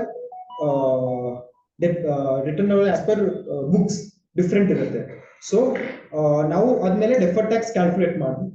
There are two methods of calculating deferred tax. So one is based on depreciation for the year and based on WDV for the year. ನನ್ನ understanding ಅಲ್ಲಿ the best method to calculate deferred tax is based on WDV. Now WDV ಅಂದ್ರೆ based on WDV as on year end. ನಾವು ಏನಾದ್ರೂ mistake ಮಾಡಿದ್ರು in the previous 2 years, previous 3 years, this WDV will take care of all the errors and everything. WDV deferred tax ಹೆಂಗ್ calculate ಮಾಡ್ಬೇಕಂದ್ರೆ ನಾನು explain ಮಾಡ್ತೀನಿ. WDV as per financial statements ಇರೋದು 2000 rupees. WDV as per income tax on 31st March is 1900 rupees. Opening balance of deferred tax liability. ನಮ್ಮ books ಅಲ್ಲಿ deferred tax liability ಅಂತ opening balance ಇದ್ರೆ 20 rupees plus tax rate ಇರೋದು 25%. ಈ calculate ಮಾಡಿದ್ರೆ what is the deferred tax during the year ಅಂತ we'll try to arrive at that figure. So difference in WDV ಈಗ ನಮ್ಮ liability since we have claimed more depreciation, WDV as per income tax is lower than WDV as per financial statements. So we have claimed more depreciation in income tax. More depreciation in income tax claim madidre, I have paid less taxes during the year. I will have to pay more taxes in the coming years. So it is num liability. Num liability namge ಮುಂದೆ ಹೋದ್ರೆ num liability ಬರುತ್ತೆ. So ನಮ್ಮ ಹತ್ರ 100 rupees liability additional ಇದೆ. So deferred tax liability will be 100 rupees. That is the difference between WDV plus tax rate of 25% of 100 rupees. So 25 rupees is num deferred tax liability as on 31/3/2024. 25 rupees num books alli now record ಮಾಡಬೇಕು. So ನಮ್ಮ ಹತ್ರ opening balance ಅಲ್ಲಿ 20 rupees ಇದೆ. So now deferred tax liability of 5 rupees, that is 20 rupees num books ಅಲ್ಲಿ already ಇದೆ. Actual num books ಅಲ್ಲಿ 25 now record ಮಾಡಬೇಕು. So balance is 5 rupees. A balance 5 rupees now ಈ ವರ್ಷ P&L ಅಲ್ಲಿ ರೆಕಾರ್ಡ್ ಮಾಡಬೇಕು as deferred tax liability. In next question, WDV as per financial statements is 2000, WDV as per income tax is 2100. ಈ situation ಅಲ್ಲಿ ಏನಿದೆ ಅಂದ್ರೆ I have claimed less depreciation as per income tax. So I have paid more taxes during this year, which I can claim benefit in the coming forward years. So as per this, ನಮ್ಮ ಹತ್ರ ಇರೋದು deferred tax asset. This is deferred tax asset. ಯಾಕೆಂದ್ರೆ ನಾನು already tax ಈ ವರ್ಷ additional pay ಮಾಡಿದೆ. So ನಾವು deferred tax asset ಏನ್ ಕ್ರಿಯೇಟ್ ಮಾಡ್ಬೇಕಂದ್ರೆ 100 rupees is difference in WDV. Deferred tax asset is 100 rupees into 25. That is 25 rupees deferred tax asset ನಮ್ಮ books ಅಲ್ಲಿ ರೆಕಾರ್ಡ್ ಆಗಬೇಕು. ಬಟ್ ನಮ್ಮ ಹತ್ರ ಓಪನಿಂಗ್ ಅಲ್ಲಿ ಲಯಬಿಲಿಟಿ ಇದೆ, ಅದು ಕರೆಕ್ಟ್ ಆಗಿ ನೋಡ್ಬೇಕು. ಡೆಫರ್ಡ್ ಟ್ಯಾಕ್ಸ್ ಲಯಬಿಲಿಟಿ ಓಪನಿಂಗ್ ಇದೆ, not deferred tax asset. So first ನಾವು ಈ ಲಯಬಿಲಿಟಿ ಸ್ಕ್ವೇರ್ ಆಫ್ ಮಾಡಬೇಕು, ಆಮೇಲೆ ನಾವು ಅಸೆಟ್ ಕ್ರಿಯೇಟ್ ಮಾಡಬೇಕು. You cannot have deferred tax liability also and deferred tax asset also. So ನಾವು ಫಸ್ಟ್ ಏನ್ ಮಾಡ್ಬೇಕಂದ್ರೆ ಫಸ್ಟ್ ಈ 20 rupees ನಾವು ರೆಕಾರ್ಡ್ ಮಾಡಿ ಕ್ಲೋಸ್ ಮಾಡಬೇಕು ಡೆಫರ್ಡ್ ಟ್ಯಾಕ್ಸ್ ಲಯಬಿಲಿಟಿ. ಆಮೇಲೆ 25 rupees ಆಫ್ ಅಸೆಟ್ ನಾವು ಜನರೇಟ್ ಮಾಡಬೇಕು. ಸೊ ನಮ್ಮ P&L ಅಲ್ಲಿ 25 plus 20 ಟೋಟಲ್ 45 rupees ನಾವು ರೆಕಾರ್ಡ್ ಮಾಡಬೇಕು ಈ ಕರೆಂಟ್ ಇಯರ್ ಅಲ್ಲಿ, ನಾಟ್ 5 rupees. 20 ಇಂದ 25 ಮಾಡೋದು that is not the right option. 25 plus 20 45 ಈ ವರ್ಷ ನಾವು ರೆಕಾರ್ಡ್ ಮಾಡಬೇಕು as deferred tax asset. This is regarding deferred tax liability and deferred tax asset. ನಾವು ಈಗ I'm going to tell you about compliances as an assessee. Here and now ಯಾವ್ದಾವ್ದು compliances ಮಾಡಬೇಕು. First is ನಾವು payment of taxes. ನಮ್ಮ books finalise ಆಗ್ತಾ ಇದೆ as of 31st March 2024. ನಮ್ಮ income ಎಷ್ಟಿದೆ, expenses ಎಷ್ಟಿದೆ ಅಂತೆಲ್ಲ ನಮ್ಗೆ ಅರ್ಥ ಆಗುತ್ತೆ ವಿದಿನ್ ದ ನೆಕ್ಸ್ಟ್ 5-10 days ಅಲ್ಲಿ. So it is important to ನಾವು ಟ್ಯಾಕ್ಸಸ್ ಪೇ ಮಾಡಿದ್ರೆ. ನಾವು ಟ್ಯಾಕ್ಸಸ್ ಪೇ ಮಾಡಿಲ್ಲ ಅಂದ್ರೆ ನಮ್ದು ಇದು you will have to pay interest 234B 234C while finalizing, while return file ಮಾಡುವಾಗ. Instead of that ನಮ್ಮ ಹತ್ರ ನಮ್ಮ ಬುಕ್ಸ್ ಎಲ್ಲ ಫಿಗರ್ಸ್ ರೆಡಿ ಇದೆ. So you should pay your taxes by 30th April. ನಾನು ಸಜೆಸ್ಟ್ ಮಾಡ್ತೀನಿ ಅಂದ್ರೆ ವಾಟ್ ಎವರ್ ಟ್ಯಾಕ್ಸಸ್ ಅದೇ ನಿಮ್ಮ ಇನ್ಕಮ್ ಎಲ್ಲ ನೋಡ್ಬಿಟ್ಟು ನಿಮ್ಮ ಟ್ಯಾಕ್ಸ್ ಆಡಿಟರ್ ಹತ್ರ ಕೂತ್ಕೊಂಡು ಏನೇನಿದೆ ಅಂತ ಬೈ 30th April ಯಾವ್ದೋ ಟ್ಯಾಕ್ಸಸ್ ಇದೆ ಪ್ಲೀಸ್ ಪೇ ಮಾಡಿ ಆ taxes. Next maintenance of books, maintenance of books of accounts. Books of accounts is very important. ಇಲ್ಲಾಂದ್ರೆ ನಮ್ RBI or cooperative auditor or income tax auditor. Without books of accounts ನಾವು ಏನು ಮಾಡಕ್ಕಾಗಲ್ಲ. So it is very important ನೀವು books of accounts maintain ಮಾಡಲೇಬೇಕು. ಏನಾದ್ರೂ entries ಇದ್ರೆ ನೀವು ಎಂಟ್ರೀಸ್ ಎಲ್ಲ ಪಾಸ್ ಮಾಡಿ ಫೈನಲ್ ಫಿನಾನ್ಷಿಯಲ್ಸ್ ನೀವು ಆಡಿಟರ್ಸ್ಗೆ ಕೊಡ್ಬೇಕಿದು. Next tax audit. Tax audit ಅಲ್ಲಿ ಕ್ಲೋಸ್ ಟು 44 ಕ್ಲಾಸಸ್ ಇದಾವೆ. ಆ ಕ್ಲಾಸಸ್ 44 ಕ್ಲಾಸಸ್ ಮೇಲೆ ನಿಮ್ ಟ್ಯಾಕ್ಸ್ ಆಡಿಟರ್ ಹತ್ರ ಅವರು ಕ್ವೆಶನ್ಸ್ ಕೇಳ್ತಾರೆ. ನಿಮ್ಮ ಹತ್ರ ಎಷ್ಟು ಡೆಪ್ರಿಸಿಯೇಷನ್ ಆಗಿದೆ, ನಿಮ್ಮ ಹತ್ರ ಸ್ಟಾಕ್ ಏನಿದೆ, ನಿಮ್ ಎಷ್ಟು ಇಂಟ್ರೆಸ್ಟ್ ರೆಕಾರ್ಡ್ ಮಾಡಿದೀರಾ, ಎಷ್ಟು ಇಂಟ್ರೆಸ್ಟ್ ಎಕ್ಸ್ಪೆನ್ಸ್ ಪೇ ಮಾಡಿದೀರಾ, ಅದೆಲ್ಲ ನಾವು ಪರ್ಟಿಕ್ಯುಲರ್ಸ್ ಆಫ್ ಟ್ಯಾಕ್ಸ್ ಆಡಿಟ್ ಅದು ಅವ್ರಿಗೆ ಕೊಡ್ಬೇಕು. Next is filing of return of income. Filing of return of income is very important to help the country grow. ನಾವು ರಿಟರ್ನ್ ಫೈಲ್ ಮಾಡಿಲ್ಲ ಅಂದ್ರೆ ಆ ಟ್ಯಾಕ್ಸಸ್ ಗವರ್ಮೆಂಟ್ಗೆ ಹೋಗಲ್ಲ. ನಾವು ಟ್ಯಾಕ್ಸಸ್ ಪೇ ಮಾಡಿದ್ರು unless and until we file the return of income, the government cannot utilise these taxes for the benefit of the people. ಬರೀ ನಾನು ಅಡ್ವಾನ್ಸ್ ಟ್ಯಾಕ್ಸ್ ಪೇ ಮಾಡಿದ್ದೀನಿ, ನಾನು 100 crores ಪೇ ಮಾಡಿದ್ದೀನಿ ಟ್ಯಾಕ್ಸ್, ಬಟ್ ರಿಟರ್ನ್ ಫೈಲ್ ಮಾಡಿಲ್ಲ ಅಂದ್ರೆ ತಪ್ಪು. Without filing of return, the government will not be able to use this money. So you have to file your return. Now return file ಮಾಡಿದ್ರು ನಮಗೆ penalty ಬರುತ್ತೆ, ನಮ್ಮ interest ಬರುತ್ತೆ. Why should we take unnecessary consequences? We can help the country grow, plus we can help our institute be safe from all unnecessary complications from income tax department. So return file ಮಾಡಲೇಬೇಕು. Next, that is as assessee. ಈಗ compliance is as a deductor. ನಮ್ TDS TCS by 30th April ಎಲ್ಲ deduction ಮಾಡಬೇಕು. ಮತ್ತೆ 190A ಅಂದ್ರೆ form 15G form 15H for the next year start ಮಾಡ್ಬೇಕು ನಾವು collect ಮಾಡೋದು. TDS TCS ಏನೇನು ಕಲೆಕ್ಟ್ ಮಾಡಿದೀವಿ, ಡಿಡಕ್ಟ್ ಮಾಡಿದೀವಿ, ಅದೆಲ್ಲ ನಾವು ಗವರ್ಮೆಂಟ್ಗೆ 30th April ಒಳಗಡೆ ರೆಮಿಟ್ ಮಾಡಬೇಕು. ಆಮೇಲೆ filing of TDS and TCS returns by 31st May. ನಮ್ ಯಾವ್ದೆಲ್ಲ TDS ರಿಟರ್ನ್ಸ್ TCS ರಿಟರ್ನ್ಸ್ ನಾವು ಫೈಲ್ ಮಾಡಬೇಕು. ಆ ಫೈಲ್ ಮಾಡಿದ ತಕ್ಷಣ ಇಂಡಿವಿಜುವಲ್ಸ್ ಅವ್ರ ಹೆಸರಲ್ಲಿ ಅಥವಾ ಬೇರೆ ಬೇರೆ ಕಂಪನೀಸ್ ಯಾರು ನಮ್ಮ ಹತ್ರ ಡೆಪಾಸಿಟ್ ಇಟ್ಟಿದ್ದಾರೆ ಅವ್ರ 26 years ಅಲ್ಲಿ ರಿಫ್ಲೆಕ್ಟ್ ಆಗುತ್ತೆ. ಇಲ್ಲಾಂದ್ರೆ ಅವರು TDS ಕ್ಲೇಮ್ ಮಾಡಕ್ ಆಗಲ್ಲ. ಸೊ ನೀವು by 31st May, that is the deadline given, you have to ensure ನಿಮ್ TDS returns TCS returns file ಆಗಿದೆ, ಪ್ಲಸ್ TDS ಸರ್ಟಿಫಿಕೇಟ್ಸ್ ಅವ್ರಿಗೆ ಇಶ್ಯೂ ಮಾಡಬೇಕು. TDS ರಿಟರ್ನ್ಸ್ ಫೈಲ್ ಆದ ತಕ್ಷಣ TDS ಸರ್ಟಿಫಿಕೇಟ್ ಜನರೇಟ್ ಆಗುತ್ತೆ. ಆ ಎಲ್ಲ ನಿಮ್ಮ ಅಸೆಸಿ ಎಲ್ಲ ನೀವು ಕ್ಲೈಂಟ್ಸ್ಗೆ TDS ಸರ್ಟಿಫಿಕೇಟ್ಸ್ ನೀವು ಇಶ್ಯೂ ಮಾಡಬೇಕು. ಆಮೇಲೆ statement of financial transactions by 31st May government from banks ಒಂದ್ ಸ್ವಲ್ಪ ಸ್ಟೇಟ್ಮೆಂಟ್ಸ್ ಕೇಳಿದ್ದಾರೆ. ನಾನು ಲಾಸ್ಟ್ ಟೈಮ್ ಆಲ್ರೆಡಿ ಕವರ್ ಮಾಡಿದ್ದೀನಿ. ಏನೇನಿದೆ ಅಂದ್ರೆ ಯಾರು ಕ್ಯಾಶ್ ಡೆಪಾಸಿಟ್ ಮಾಡಿದ್ದಾರೆ, ಇಂಟ್ರೆಸ್ಟ್ ಯಾರಿಗೆ ಸೇವಿಂಗ್ಸ್ ಬ್ಯಾಂಕ್ ಅಲ್ಲಿ ಏನೇನು ಇಂಟ್ರೆಸ್ಟ್ ಕೊಟ್ಟಿದ್ದೀರಾ, ಯಾರಿಗೆ ಡಿವಿಡೆಂಡ್ ಕೊಟ್ಟಿದ್ದೀರಾ, ಯಾರಿಗೆ ಕ್ರೆಡಿಟ್ ಕಾರ್ಡ್ ಪೇಮೆಂಟ್ಸ್, ನಿಮ್ಮ ಹತ್ರ ಕ್ರೆಡಿಟ್ ಕಾರ್ಡ್ ಇದ್ರೆ ಕ್ರೆಡಿಟ್ ಕಾರ್ಡ್ ಪೇಮೆಂಟ್ಸ್ ಯಾರು ಕ್ಯಾಶ್ ಮಾಡಿದ್ದಾರೆ, ಕರೆಂಟ್ ಅಕೌಂಟ್ ಅಲ್ಲಿ ಯಾರು ಕ್ಯಾಶ್ ಡೆಪಾಸಿಟ್ ಮಾಡಿದ್ದಾರೆ, ಯಾರು ಇದು ಟೈಮ್ ಡೆಪಾಸಿಟ್ಸ್ ಮಾಡಿದ್ದಾರೆ. ಟೈಮ್ ಡೆಪಾಸಿಟ್ಸ್ ಅಂದ್ರೆ ಟರ್ಮ್ ಡೆಪಾಸಿಟ್ಸ್, FD ನೋ RD ನೋ ಮೋರ್ ದನ್ 10 lakhs ಯಾರು ಮಾಡಿದ್ದಾರೆ. So there is one whole list of transactions. ಆ ಟ್ರಾನ್ಸಾಕ್ಷನ್ಸ್ ಬಗ್ಗೆ ನಾವು ಡೀಟೇಲ್ಸ್ ಡಿಪಾರ್ಟ್ಮೆಂಟ್ಗೆ ಕೊಡಬೇಕು. That is in statement of financial transactions and section 206A ಅಂದ್ರೆ ಅದರಲ್ಲಿ ಇಂಟ್ರೆಸ್ಟ್ ಡಿವಿಡೆಂಡ್ ಅದೆಲ್ಲ ನಾವು ಕಂಪ್ಲೈನ್ಸಸ್ ಮಾಡಲೇಬೇಕು. ಆಲ್ ದೀಸ್ ಕಂಪ್ಲೈನ್ಸಸ್ ನಾವು ಏನಂದ್ರೆ ಮೇಜರ್ ಹೇಳಿದೀನಿ, all compliances are 31st May 2024. So before that ಈ 2 months, that is April May is very very important for you ಬ್ಯಾಂಕ್ಸ್ಗೆ. ನೀವೆಲ್ಲ ಈ ಡೀಟೇಲ್ಸ್ ಕೊಟ್ಬಿಟ್ರೆ ಮೇಜರ್ ಬರ್ಡನ್ ನಿಮ್ದು ಕ್ಲೋಸ್ ಆಗುತ್ತೆ ಬೈ 31st May 2024. ಸೊ ನಾನು ಈಗ ಒಂದು ಕ್ವೆರೀಸ್ಗೆ ಓಪನ್ ಮಾಡ್ತೀನಿ. ಏನಾದ್ರೂ only related to this accounts ಏನಾದ್ರೂ ಕ್ವೆರೀಸ್ ಇದ್ರೆ ಪ್ಲೀಸ್ ನೀವು ಕೇಳಬಹುದು, ಅದನ್ನೆಲ್ಲ ಎಕ್ಸ್ಪ್ಲೇನ್ ಮಾಡ್ತೀನಿ.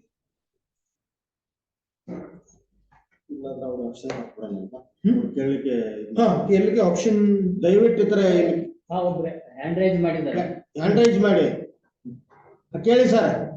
ಮುಖ ಕಾಣಲ್ವಾ? ಹಲೋ ಸರ್, ಕೇಳಿಸ್ತಾ ಇದೆನಾ? ಇಲ್ಲಾಂದ್ರೆ ನೀವು ಚಾಟ್ ಬಾಕ್ಸ್ ಅಲ್ಲಿ ಹಾಕಿ. Hello sir, can I explain in case of 43D ಅಂತ ಹೇಳಿದ್ದಾರೆ. Explain in case of sir, can you explain in case of 43D? 43D ಅಲ್ಲಿ ಓಪನ್ ಮಾಡಿ ಓಪನ್ ಆಗುತ್ತಾ? ಮಾಡಿ ಕ್ಲಿಯರ್ ಇಡಿ. ಮುಖ ಕಾಣುತ್ತೆ. ಕಾಣುತ್ತೆ ಅಡ್ಜಸ್ಟ್ ಮಾಡಿ PPT ರಿಮೂವ್ ಮಾಡಿ presenting.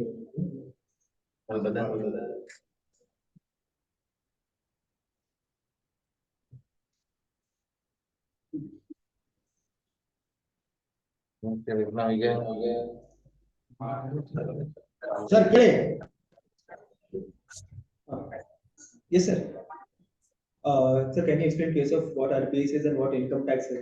Sir, up to 2018-19, RBI ಏನ್ ಹೇಳಿದ್ರು ಅಂದ್ರೆ NPS, ಸುಧಾಕರ್ ಸರ್ correct ಅಲ್ಲ sir? NPS, you are not supposed to record interest in the financial statements. ಏನಾದ್ರೂ interest 100 rupees ನಿಮ್ಮ ಹತ್ರ NP asset ಇದ್ರೆ 10 rupees is interest, you are not supposed to record the interest. RBI is telling you don't record this interest in books of accounts. Up to 2018 income tax ಏನ್ ಹೇಳ್ತಾ ಇದ್ರೆ ಅಂದ್ರೆ even if you are a cooperative bank or a cooperative a non-scheduled bank or a cooperative bank, awaga even if RBI is telling don't record interest, but you were supposed to income tax ಅಲ್ಲಿ interest offer ಮಾಡಬೇಕಿತ್ತು. ಅಂದ್ರೆ ನಮ್ಮ PNL ಅಲ್ಲಿ 100 rupees profit ಇದ್ರೆ 10 rupees is NPA interest. ನಾವು PNL ತೋರಿಸಿಲ್ಲ, but income tax ಅಲ್ಲಿ 110 rupees ನಾವು ಆಫರ್ ಮಾಡಬೇಕಿತ್ತು. That was in before 2018. 2018-19 ಆದ್ಮೇಲೆ 43AD ಅಲ್ಲಿ ಕೋಆಪರೇಟಿವ್ ಬ್ಯಾಂಕ್ಸ್ ಗೂ ಇನ್ಕ್ಲೂಡ್ ಮಾಡಿದ್ದಾರೆ. 43AD ಏನ್ ಹೇಳ್ತಿದ್ರೆ ಅಂದ್ರೆ ಈವನ್ ದಿಸ್ ಏನಾದ್ರೂ NPA ಇಂಟ್ರೆಸ್ಟ್ ಇದ್ರೆ it has to be offered to income tax only and only when the interest has been received by the bank. Before received by bank ನಾವು ಏನಾದ್ರೂ interest is not required to be recorded in books of accounts or in income tax. That is what 43D tells now. Yes sir, PPT nu share ಮಾಡ್ತೀವಿ definitely sir ಗೆ ಹೇಳ್ತೀನಿ, ಅವರು PPT ನಿಮಗೆ circulate ಮಾಡ್ತಾರೆ. Sir ನಿಮ್ಮ hopefully ನಿಮ್ಮ question ನಾನು answer ಮಾಡಿದ್ದೀನಿ. ಏನಾದರೂ ಇನ್ನೂ ಕ್ಲಾರಿಫೈ ಬೇಕಾದ್ರೆ ನೀವು ಕೇಳಿ ಸರ್.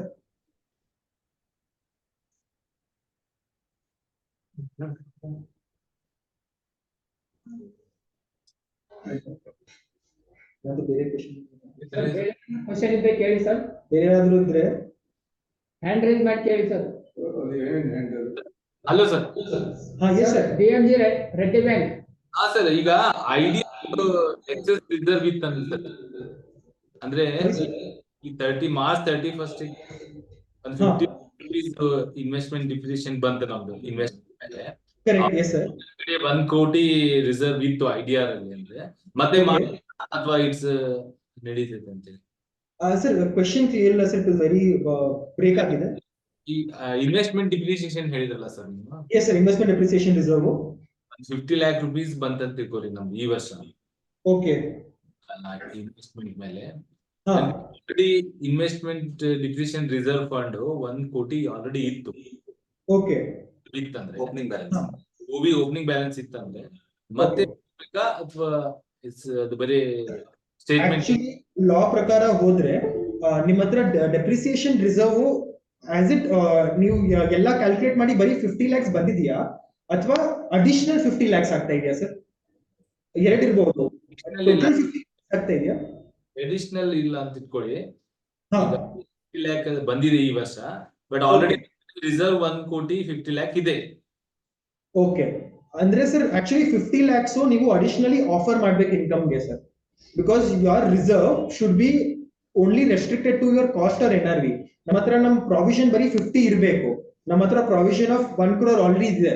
ಬ್ಯಾಲೆನ್ಸ್ 50 lakhs ಆಕ್ಚುಲಿ ನೀವು ರಿವರ್ಸ್ ಮಾಡಬೇಕು. ರಿವರ್ಸ್ ಮಾಡಿ ನೀವು ಇನ್ಕಮ್ಗೆ ಆಫರ್ ಮಾಡ್ಬೇಕು ಸರ್ ಆ 50 lakhs. Okay, it is what ever is ಅದೇ ಎಕ್ಸ್ಪ್ಲೇನ್ ಲಾಸ್ಟ್ ಇಯರ್ ಅದೇ ಎಕ್ಸ್ಪ್ಲೇನ್ ಮಾಡಿದೆ. ನಮ್ಮ ಹತ್ರ ಟೆಕ್ನಿಕಲಿ ನಿಮ್ಮ ಹತ್ರ 1 crore ರಿಸರ್ವ್ ಇತ್ತು, 1 crore ರೆಡ್ಯೂಸ್ ಆಗಿತ್ತು. ಈಗ ಇನ್ಕ್ರೀಸ್ ಆಗ್ಬಿಟ್ಟು ಬರೀ 50 lakhs ಇನ್ಕ್ರೀಸ್ ಆಗಿದೆ. ಟೆಕ್ನಿಕಲಿ ನೋಡಕ್ ಹೋದ್ರೆ ನಿಮ್ ರಿಸರ್ವ್ ಇನ್ವೆಸ್ಟ್ಮೆಂಟ್ಸ್ ಎಲ್ಲ 50 lakhs ಇನ್ಕ್ರೀಸ್ ಆಗಿದೆ. So since it is increase by 50 lakhs, 50 lakhs ನೀವು ಇನ್ಕಮ್ಗೆ ಆಫರ್ ಮಾಡಬೇಕು. ಅದೇ ಸೇಮ್ BTDR ಗೂ ಅದೇ ಫಾರ್ಮುಲಾ ಯೂಸ್ ಆಗುತ್ತಾ? ಎಸ್, BDR ಅದೇ ಫಾರ್ಮುಲಾ. BDDR ಅಲ್ಲಿ ಬರಲ್ಲ ಸರ್. BDDR ಅಲ್ಲಿ ಪ್ರಾವಿಷನ್ ಆಡ್ ಆಗ್ತಾ ಹೋಗ್ತಾ ಇರುತ್ತೆ ಸರ್.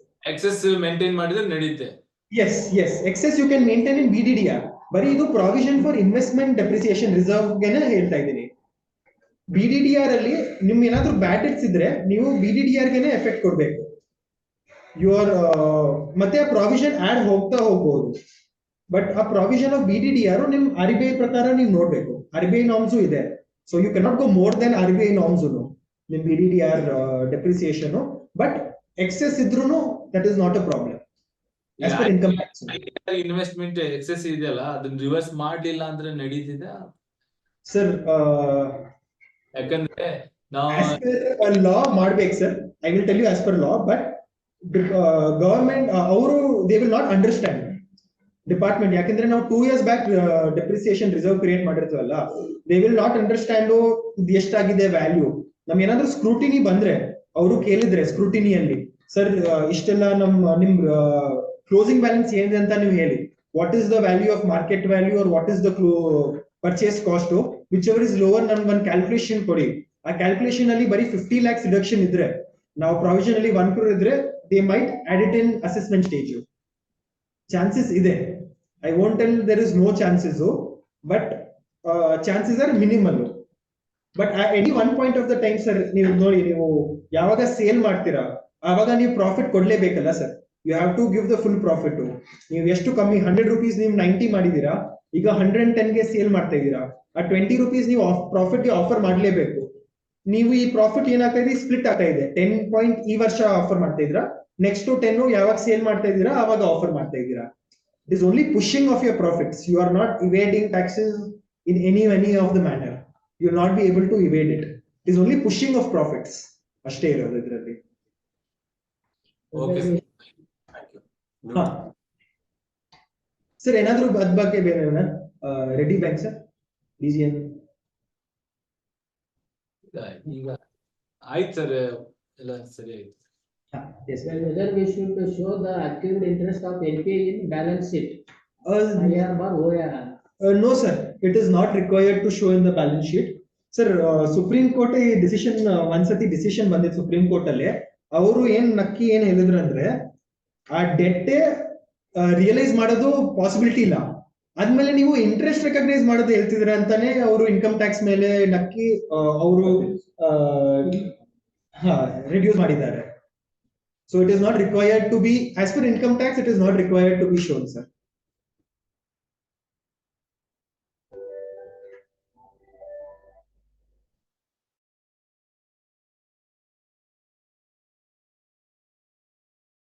PPT ಇವಾಗ ಹೇಳ್ತೀನಿ, ಅವ್ರ ಎಲ್ಲ PPT ಸರ್ಕ್ಯುಲೇಟ್ PPT ಎಲ್ಲ ಕಳಿಸ್ಕೊಡ್ತೇವೆ ಸರ್. ಇದು ವಾಯ್ಸ್ ರೆಕಾರ್ಡ್ ಮತ್ತು PPT ಎಲ್ಲ ಕಳಿಸ್ಕೊಡ್ತೇವೆ.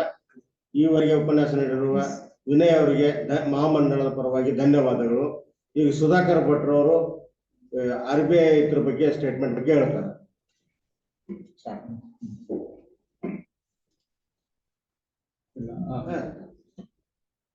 ನಮಸ್ಕಾರ ಎಲ್ಲರಿಗೂ. ಈಗ ಮಾರ್ಚ್ ಎಂಡ್ ಆಗಿ ಬ್ಯಾಲೆನ್ಸ್ ಪ್ರೊವಿಷನ್ ಎಷ್ಟು, ಲಾಭ ಎಷ್ಟು ಎಲ್ಲ ಗೊತ್ತಿರಬೇಕು. ಈಗ ಇನ್ಕಮ್ ಟ್ಯಾಕ್ಸ್ಗೆ ಆಕ್ಟ್ ಪ್ರಕಾರ ಏನ್ ಮಾಡ್ಬೇಕು ಅಂತ ಈಗ ವಿನಯ್ ಅವರು ಹೇಳಿದ್ದಾರೆ. ಈಗ ನೆಕ್ಸ್ಟ್ ಬರುವಂತದ್ದು ಆಕ್ಚುಲಿ ನೀವು ಇದನ್ನು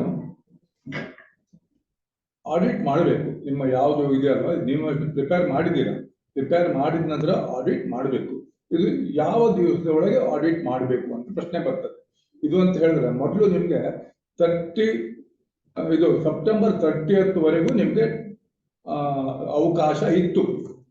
ಈಗ ಬ್ಯಾಂಕಿಂಗ್ ರೆಗ್ಯುಲೇಷನ್ ಆಕ್ಟ್ ಅಮೆಂಡ್ಮೆಂಟ್ ಆದ ನಂತರ ಈಗ ಕಮರ್ಷಿಯಲ್ ಬ್ಯಾಂಕಿಗೂ ಕೋಪರೇಟಿವ್ ಬ್ಯಾಂಕಿಗೂ ಏನು ವ್ಯತ್ಯಾಸ ಇಲ್ಲ. ಎಲ್ಲರೂ 30th ಜೂನ್ ಒಳಗೆ ನಿಮ್ಮ ಬ್ಯಾಲೆನ್ಸ್ ಶೀಟ್ ಅನ್ನು ಆಡಿಟ್ ಮಾಡುವುದಂತಲ್ಲ, 30th ಜೂನ್ಗೆ ರಿಸರ್ವ್ ಬ್ಯಾಂಕ್ ಸಬ್ಮಿಟ್ ಮಾಡಬೇಕು. ಅದರ ಅರ್ಥ ಅಂದ್ರೆ ಇದು 30th ಜೂನ್ಗಿಂತ ಮೊದಲೇ 29th ಜೂನ್ ಒಳಗೇನೆ ಅದು ಆಡಿಟ್ ಆಗಬೇಕು, ಆಡಿಟ್ ಆಗಿರ್ಬೇಕು ಅಂತ ಅರ್ಥ. ಅಂದ್ರೆ 30th ಜೂನ್ಗೆ ನೀವು ಪಬ್ಲಿಷ್ ಮಾಡ್ಬೇಕಾಗತ್ತೆ. ಯಾಕಂದ್ರೆ ಒಂದ್ ದಿವಸ ಮುಂಚೆ ಆದ್ರೂ ಸೈನ್ ಆಗ್ಬೇಕಾಗತ್ತಲ್ಲ. ಇದು ಆಡಿಟರಿಗೆ ಗೊತ್ತಿಲ್ಲದೆ ಹೊಸ ಆಡಿಟರ್ ಆದ್ರೆ ಅವರಿಗೆ ನೆನಪು ಮಾಡಿ.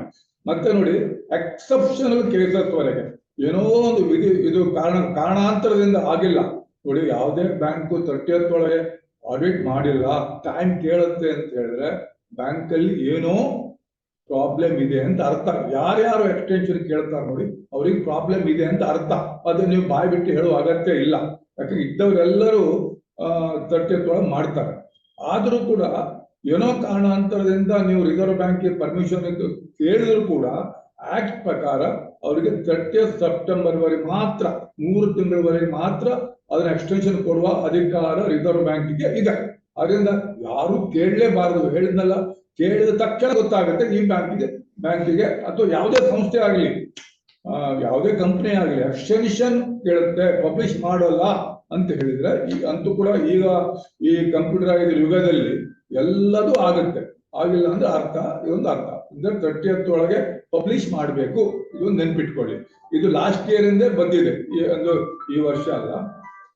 ಮತ್ತೆ ಕೆಲವರಿಗೆ ಒಂದು ಡೌಟ್ ಇದೆ.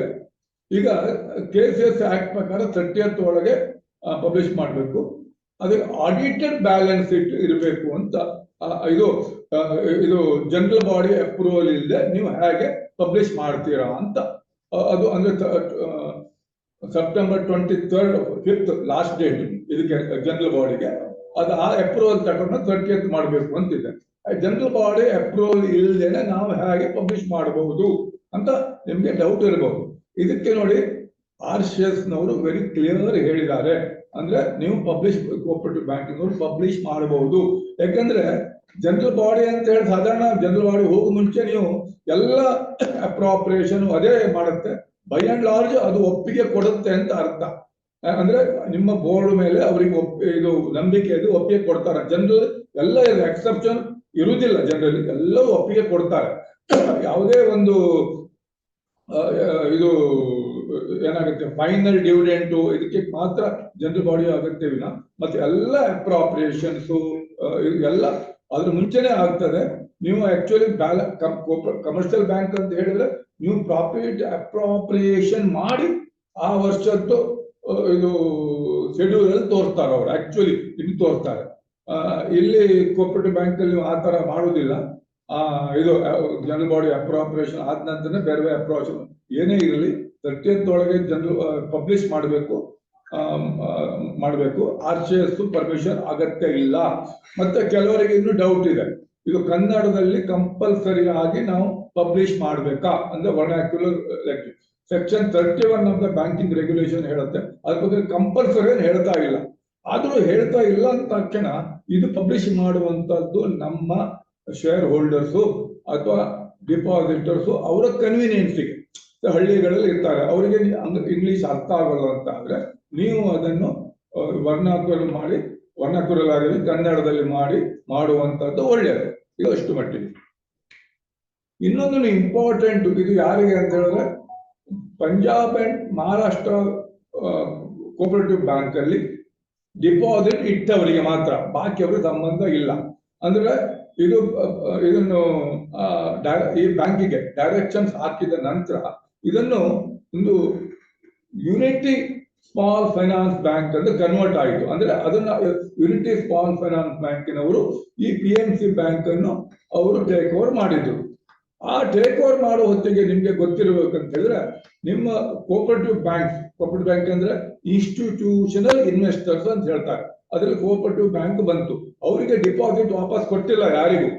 ಆ ಡಿಪಾಸಿಟ್ ಅನ್ನು 80-20 ಅಂದ್ರೆ 80% ಪ್ರಿಫರೆನ್ಸ್ ಶೇರ್ಸ್, 20% ನಿಮ್ಗೆ ಇದು ವಾರಂಟ್ ಇಕ್ವಿಟಿ ವಾರಂಟ್ಸ್ ಅಂತ ಕೊಡ್ತಾರೆ. ಅಂದ್ರೆ ಇದು 3 ವರ್ಷದೊಳಗೆ ಆ unity finance bank public issue ಮಾಡಬೇಕು.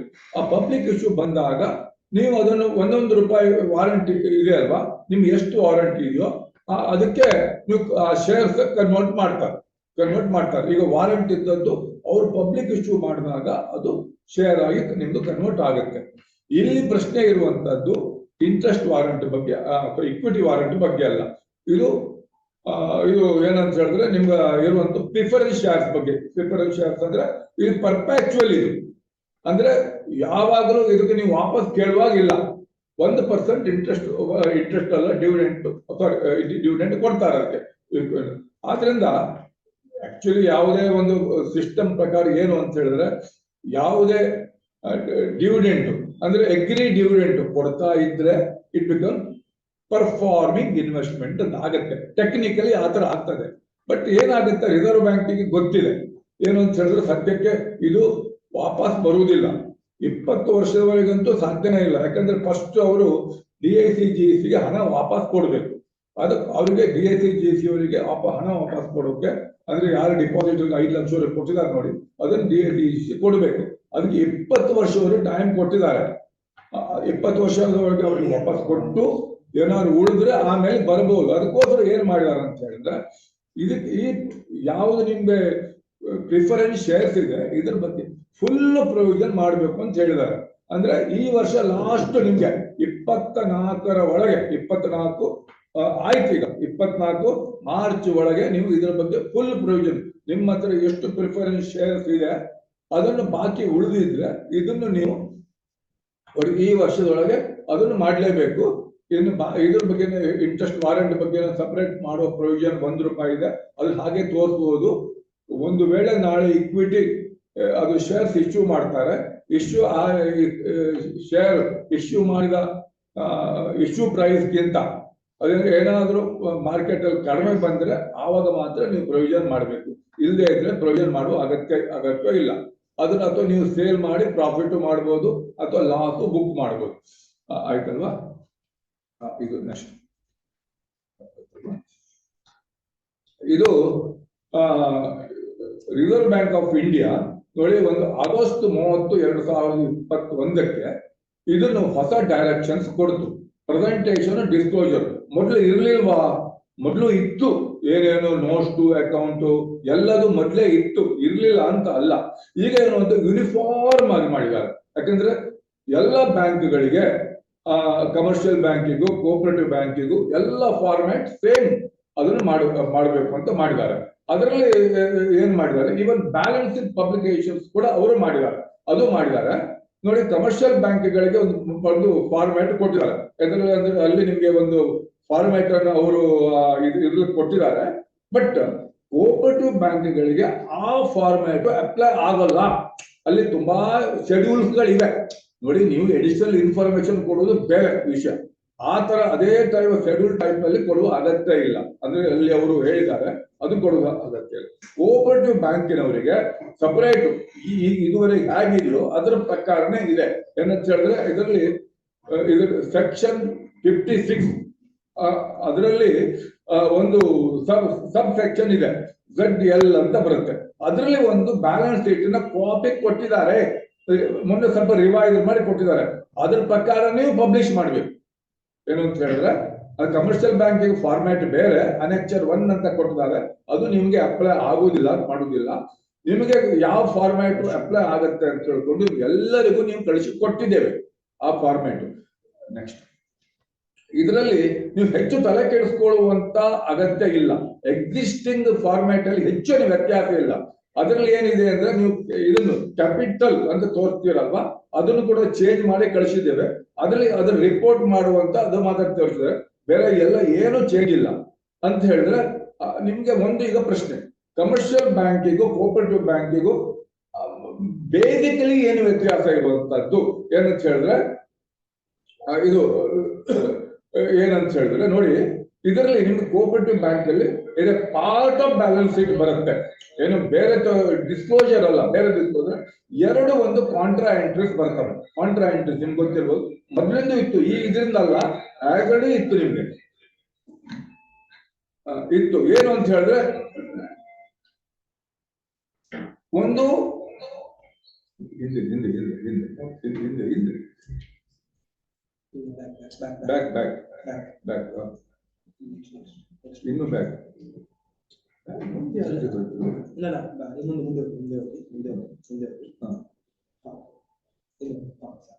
ಇದು ಏನು ವ್ಯತ್ಯಾಸ ಅಂತ ಹೇಳಿದ್ರೆ, ಇದು ನಿಮ್ಗೆ ಇದಕ್ಕೆ ಮಾತ್ರ ಹೆಚ್ಚು ಕನ್ಫ್ಯೂಸ್ ಮಾಡುದು. ಇದು ಇದ್ದದ್ದೇ, ಈಗಲೂ ಮೊದಲು ಇತ್ತು, ಈಗಲೂ ಅಂತ ಹೇಳಿದ್ರೆ, ಒಂದು ಓವರ್ ಡ್ಯೂ ಇಂಟ್ರೆಸ್ಟ್ ರಿಸರ್ವ್ ಅಂತ ಹೇಳ್ತಾರೆ.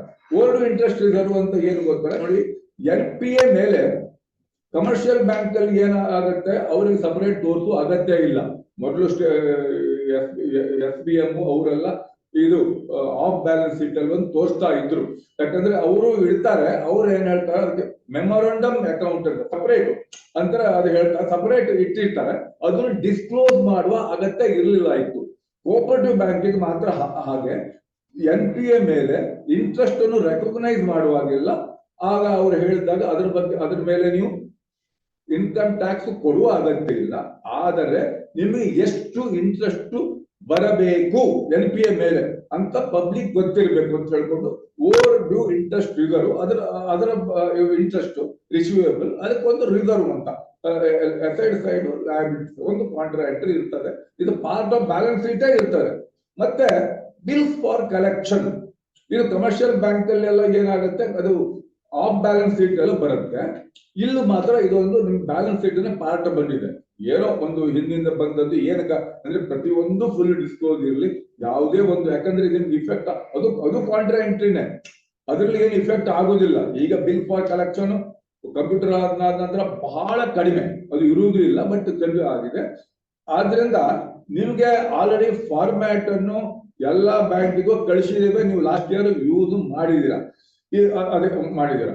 ಅದರಲ್ಲಿ ಏನಂತ ಹೇಳಿದ್ರೆ ನಿಮ್ಗೆ ಒಂದು ಈ ವರ್ಷ ಹೊಸದಾಗಿ ಅದರಲ್ಲಿ ಸೇರಿಸುವಂತದ್ದು, ನೀವು ಅದರಲ್ಲಿ ಸೇರ್ಕೊಳ್ಳಿ ಅಂತ ಹೇಳಿದ್ರೆ ಮುಂದಕ್ಕೆ ಬರಂತ ಹೇಳ್ತೇನೆ ಅಂತ ಹೇಳಿದ್ರೆ, ಮುಂದೆ ಬಂದಾಗಲೂ ಹೇಳ್ತೇನೆ. ಹೀಗೆ ಅಂತ ಹೇಳಿದ್ರೆ ನೀವು ಇದಕ್ಕೆ 10 ವರ್ಷಕ್ಕಿಂತ ಜಾಸ್ತಿ ಕ್ಲೈಮ್ ಮಾಡದೇ ಇರುವಂತ ಅನ್ಕ್ಲೈಮ್ ಡಿಪಾಸಿಟ್ಸ್ ಅಥವಾ ಯಾವ್ದಾದ್ರು ಇದ್ರೆ ನೀವು ಡಿಪಾಸಿಟರ್ ಎಜುಕೇಶನ್ ಫಂಡ್ ಅಂತ ಅಲ್ಲಿ ಕಳಿಸ್ಬೇಕಾಗುತ್ತೆ.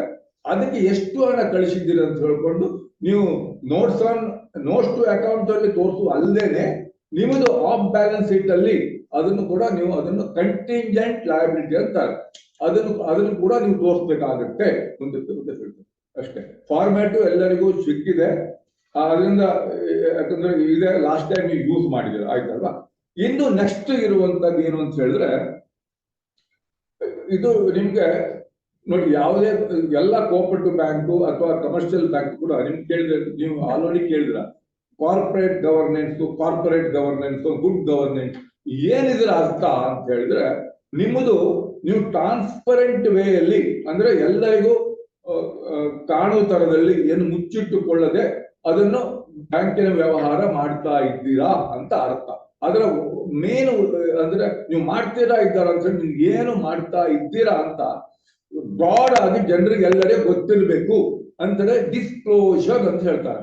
ಡಿಸ್ಕ್ಲೋಜರ್ ಅಂದ್ರೆ ಜನರಲಿ ಮೊದಲು ಇದು ಬ್ಯಾಲೆನ್ಸ್ ಶೀಟ್ ಮತ್ತು ಪ್ರಾಫಿಟ್ ಅಂಡ್ ಲಾಸ್ ಅಕೌಂಟ್ ಅದು ಅದ್ರೊಳಗೆ ಏನ್ ತುಂಬಿದೆ ಅಂತ ಗೊತ್ತಾಗಲ್ಲ. ಅಟ್ ಲೀಸ್ಟ್ ಮೇಜರ್ ಐಟಮ್ಸ್ ಅಂತ ಹೇಳ್ತಾರೆ. ಬ್ಯಾಲೆನ್ಸ್ ಶೀಟ್ ನ ಪಾರ್ಟ್ ಅಂದ್ರೆ ಇದು ನೋಟ್ಸ್ ಟು ಅಕೌಂಟ್ ಅಂತ ಇದು ಮೊದಲಿಂದೂ ಇತ್ತು. ಅಂದ್ರೆ ಆಗ ನಾವು ಹೇಳಿದ ಹಾಗೆ ಇದನ್ನು ಒಂದು ಫಾರ್ಮ್ಯಾಟ್, ಕಾಮನ್ ಫಾರ್ಮ್ಯಾಟ್ ಕೋಆಪರೇಟಿವ್ ಬ್ಯಾಂಕಿಗೆ ಕಮರ್ಷಿಯಲ್ ಬ್ಯಾಂಕ್ ಒಟ್ಟಿಗೆ ಕೊಟ್ಟು ಅದ್ರಲ್ಲಿ ಏನ್ ಹೇಳಿದಾರೆ ಅಂತ ಹೇಳಿದ್ರೆ, ಕೋಆಪರೇಟಿವ್ ಬ್ಯಾಂಕಿಗೆ ಮತ್ತೆ RRBSಗೆ ಅವರಿಗೆಲ್ಲ ಏನಂತ ಹೇಳಿದ್ರೆ, ಯಾವುದು ನಿಮ್ಗೆ ಅಪ್ಲೈ ಆಗುವುದಿಲ್ಲ ಅಂತದ್ದನ್ನು ಡಿಸ್ಕ್ಲೋಸ್ ಮಾಡುವ ಅಗತ್ಯ ಇಲ್ಲ. ತುಂಬಾ ಇದೆ ಕಮರ್ಷಿಯಲ್ ಬ್ಯಾಂಕಿನಲ್ಲಿ, ಅದು ಡಿರೈವೇಟಿವ್ಸ್, ಅದು ಇದು ಫಾರೆಕ್ಸ್ ಸಿಕ್ಕಾಪಟ್ಟೆ ಇದೆ. ಇಲ್ಲಿ ಅದ್ರಲ್ಲಿ ನಿಮ್ಗೆ ಏನೂ ಅಗತ್ಯ ಇಲ್ಲ. ಅನ್ನೆಸೆಸರಿ ಪಬ್ಲಿಕ್ ಅನ್ನು ನೀವು ಕನ್ಫ್ಯೂಸ್ ಮಾಡುವ ಅಗತ್ಯನೂ ಇಲ್ಲ. ಅದಕ್ಕೋಸ್ಕರ ಏನ್ ಮಾಡಿದ್ದಾರೆ, ಕಾಮನ್ ಫಾರ್ಮ್ಯಾಟ್ ಎಲ್ಲಾ ಬ್ಯಾಂಕುಗಳಿಗೂ ಅಪ್ಲೈ ಆಗೋ ತರದಲ್ಲಿ ಪಬ್ಲಿಷ್ ಮಾಡಿದ್ದಾರೆ, ಅದು ಕೊಟ್ಟಿದ್ದಾರೆ, ಫಾರ್ಮ್ಯಾಟ್ ಕೊಟ್ಟಿದ್ದಾರೆ. ಅದರಲ್ಲಿ ಕೋಆಪರೇಟಿವ್ ಬ್ಯಾಂಕ್ ಆಲ್ರೆಡಿ ಹೇಳಿದ ತಕ್ಷಣ ಯಾವ್ದಾವ್ದು ಅಪ್ಲೈ ಆಗಲ್ಲ ಅಂತ ತೆಗೆದು ಪಬ್ಲಿಷ್ ಮಾಡಬೇಕು. ನಿಮಗೆಲ್ಲ ಅನುಕೂಲ ಆಗಲಿ ಅಂತ ಹೇಳ್ಕೊಂಡು ನಿಮ್ಗೆ ಯಾವುದು ಅಪ್ಲೈ ಆಗಲ್ಲ ಅದನ್ನೆಲ್ಲ ತೆಗೆದು ನಿಮ್ಗೆ ಅಪ್ಲೈ ಆಗುವಂತ ಫಾರ್ಮ್ಯಾಟ್ ಅನ್ನು ನಿಮ್ಗೆ ಕಳಿಸಿದ್ದೇವೆ. ಇದ್ರಲ್ಲೂ ಈಗ ತೋರಿಸ್ತೇನೆ, ನಿಮ್ಗೆ ಆಲ್ರೆಡಿ ಕಳಿಸಿದ್ದೇವೆ ಆ ಫಾರ್ಮ್ಯಾಟ್ ಅನ್ನು. ಮತ್ತೊಂದು ಸ್ವಲ್ಪ ಅದು ಕಳಿಸಿದ್ರು, ಕೆಲವು ಅಪ್ಲೈ ಆಗ್ತದೆ, ಇದು ಅಪ್ಲೈ ಆಗ್ತದೆ, ಆದರೂ ಕೂಡ ಏನಂದ್ರೆ ಇನ್ನಷ್ಟು ಕಂಪ್ಲೇಂಟ್ ಹೆಲ್ಪ್ ಕಂಪ್ಲೇಂಟ್ ಕಳೆದ 2 ವರ್ಷದಲ್ಲಿ ಆ ಟ್ರಾನ್ಸಾಕ್ಷನ್ಸ್ ಇಲ್ಲ, ಅದ್ರ ಬಗ್ಗೆ ಇಲ್ಲ ಅಂತ ಇದ್ರೆ ಅದನ್ನು ಪಬ್ಲಿಷ್ ಮಾಡುವಂತ ಅಗತ್ಯ ಇಲ್ಲ. ನೀವು ಬೇಕಾದ್ರೆ ನಿಲ್ ಅಂತಾನು ಹಾಕ್ಬಹುದು ಅಥವಾ ಬಿಟ್ಟು ಬಿಡ್ಬೋದು, ಏನಂತ ತೊಂದರೆ ಇಲ್ಲ. ಯಾಕಂದ್ರೆ ಯಾವುದೇ ಇರಲಿ, ಉದಾಹರಣೆ ಕೆಲವು ಕೊಟ್ಟಿದೆ ನಿಲ್, ಯಾಕಂದ್ರೆ ಇದರಲ್ಲಿ ನಿಮ್ಮ ಆಡ್ ಆಗಿದೆ. ಯಾಕಂದ್ರೆ ಕೆಲವು ಬ್ಯಾಂಕ್ ಅಲ್ಲಿ ಇರಬಹುದು, ಕೆಲವು ಬ್ಯಾಂಕ್ ಅಲ್ಲಿ ಇಲ್ದೇನೆ ಇರಬಹುದು, ಆದ್ರೂ ಇರ್ಲಿ ಅಂತ ಹೇಳ್ಕೊಂಡು, ಯಾಕಂದ್ರೆ ಅವರು ಮರ್ತು ಹೋಗ್ಬಾರ್ದು ಅಂತ ನಿಮ್ಮ ಕಳಿಸಿಕೊಟ್ಟ ಫಾರ್ಮ್ಯಾಟ್ ಅಲ್ಲಿ ಇದನ್ನ ಕೆಲವು ಸೇರಿಸಿದ್ದೇವೆ. ಅದ್ರ ನೋಡಿ, ಅದಕ್ಕೆ ನೀವು 2 ವರ್ಷದಲ್ಲಿ ಇಲ್ಲ ಯಾವ್ದಪ್ಪ ಅಂತ ಹೇಳಿದ್ರೆ, ನೀವು ಕಳೆದ ವರ್ಷ ಮತ್ತು ಈ ವರ್ಷ ಮತ್ತು ಕಳೆದ ವರ್ಷ ನಿಮ್ಗೆ ಯಾವುದೇ ಅಕೌಂಟ್ ರೀಸ್ಟ್ರಕ್ಚರ್ ಮಾಡಿಲ್ಲ ಅಂದ್ರೆ, ರೀಸ್ಟ್ರಕ್ಚರ್ ಬಗ್ಗೆ ದೊಡ್ಡ ಫಾರ್ಮ್ಯಾಟ್ ಇದೆ, ಅಲ್ಲಿ ರೀಸ್ಟ್ರಕ್ಚರ್ ಮಾಡಿಲ್ಲ ಅಂತಾರೆ, ಅದನ್ನು ಪಬ್ಲಿಷ್ ಮಾಡುವ ಅಗತ್ಯ ಇಲ್ಲ. ಇದು ಶೇಷ ಅದನ್ನು ಕಟ್ ಮಾಡಬಹುದು. ಮತ್ತೆ ಕಳೆದ 2 ವರ್ಷದಲ್ಲಿ ನಿಮ್ದು ಯಾವುದೇ ಫ್ರಾಡು ಬೆಳಕಿಗೆ ಬಂದಿಲ್ಲ, ಆವಾಗ ಕೂಡ ಅದನ್ನು ನಿಲ್ ಅಂತ ಹೇಳ್ಬೋದು, ಅದನ್ನ ಪಬ್ಲಿಷ್ ಮಾಡುವ ಅಗತ್ಯ ಇಲ್ಲ. ಸಪೋಸ್ ಇನ್ನು ಕಳೆದ 2 ವರ್ಷದಲ್ಲಿ ಯಾವುದೇ ಕಂಪ್ಲೇಂಟ್ ಬಂದಿಲ್ಲ ಅಂದ್ರೆ ಕಂಪ್ಲೇಂಟ್ ಅಂದ್ರೆ ಎಲ್ಲಿಗೆ, ನಿಮ್ಗೆ ಮಾತ್ರ ಅಲ್ಲ ombudsmanನಿಗೂ ಕಳಿಸಿದ್ರು. ಅದು ದೊಡ್ಡ ಫಾರ್ಮ್ಯಾಟ್ ಇದೆ, ನೀವು ಕಡಿಮೆ ಮಾಡಬಹುದು. ಅದು ಇಲ್ಲ ಅಂದ್ರೆ ombudsman ಯಾವ್ದು ಕಂಪ್ಲೇಂಟ್ ಹೋಗಿಲ್ಲ ಅಂದ್ರೆ ನೀವು ಅದನ್ನು ಕೂಡ ರಿಜೆಕ್ಟ್ ಮಾಡಬಹುದು. ರಿಸರ್ವ್ ಬ್ಯಾಂಕ್ ನಿಮ್ಮ ಮೇಲೆ ಯಾವುದು ಪೆನಲ್ಟಿ ಇಂಪೋಸ್ ಮಾಡಿಲ್ಲ ಕಳೆದ 2 ವರ್ಷದಲ್ಲಿ, ಅದನ್ನು ಕೂಡ ತೋರಿಸುವ ಅಗತ್ಯ ಇಲ್ಲ, ಮಾಡುವ ಅಗತ್ಯ ಇಲ್ಲ. ಅಥವಾ ಪೆನಲ್ಟಿ ಇನ್ನು ಇಂಪೋಸ್ ಮಾಡಿಲ್ಲ ನಿಲ್ ಅಂತ, ನೋ ಪೆನಲ್ಟಿ ಇಂಪೋಸ್ ಅಂದ್ರೆ ಆಗ್ಬೋದು ಬೇಕಾದ್ರೆ ನಿಮ್ಮ ಇದಕ್ಕೊಂದ್ರೆ ತೋರಿಸ್ಕೊಳ್ಳೋಕೋಸ್ಕರ. ಮತ್ತೆ ಇನ್ಸೂರೆನ್ಸ್ ಬಿಸ್ನೆಸ್ ಬ್ಯಾಂಕಿಂಗ್ ಜನರಲಿ ಇರುವುದಿಲ್ಲ, ಆದ್ರಿಂದ ಅದನ್ನು ತೋರಿಸುವ ಅಗತ್ಯ ಯಾವ ಕೋಆಪರೇಟಿವ್ ಬ್ಯಾಂಕು ಇಲ್ಲ. ಮತ್ತೆ ಯಾವುದೇ ಇದು ನೀವು ಕಳೆದ 2 ವರ್ಷದಲ್ಲಿ priority sector lending certificate buying are selling ಇಲ್ಲ ಅಂತ ಆದ್ರೆ ಅದನ್ನು ತೋರಿಸುವ ಅಗತ್ಯ ಇಲ್ಲ. ಯಾಕಂದ್ರೆ ಇದರಲ್ಲಿ ಇದೆ, ಅದು ಲಿಸ್ಟ್ ಅಲ್ಲಿ ಇನ್ಕ್ಲೂಡ್ ಮಾಡಿದ್ದೇವೆ. ಯಾಕಂದ್ರೆ ಕೆಲವರೆಲ್ಲ ಬೈ ಮಾಡಿದ್ದಾರೆ, ಕೆಲವರು ಸೆಲ್ ಮಾಡಿದ್ದಾರೆ, ತೋರ್ಸಕ್ಕೋಸ್ಕರ ಇದೆ. ಯಾರು ಮಾಡಿಲ್ಲ ಅದನ್ನು ತೆಗೆದು ಮಾಡಬಹುದು.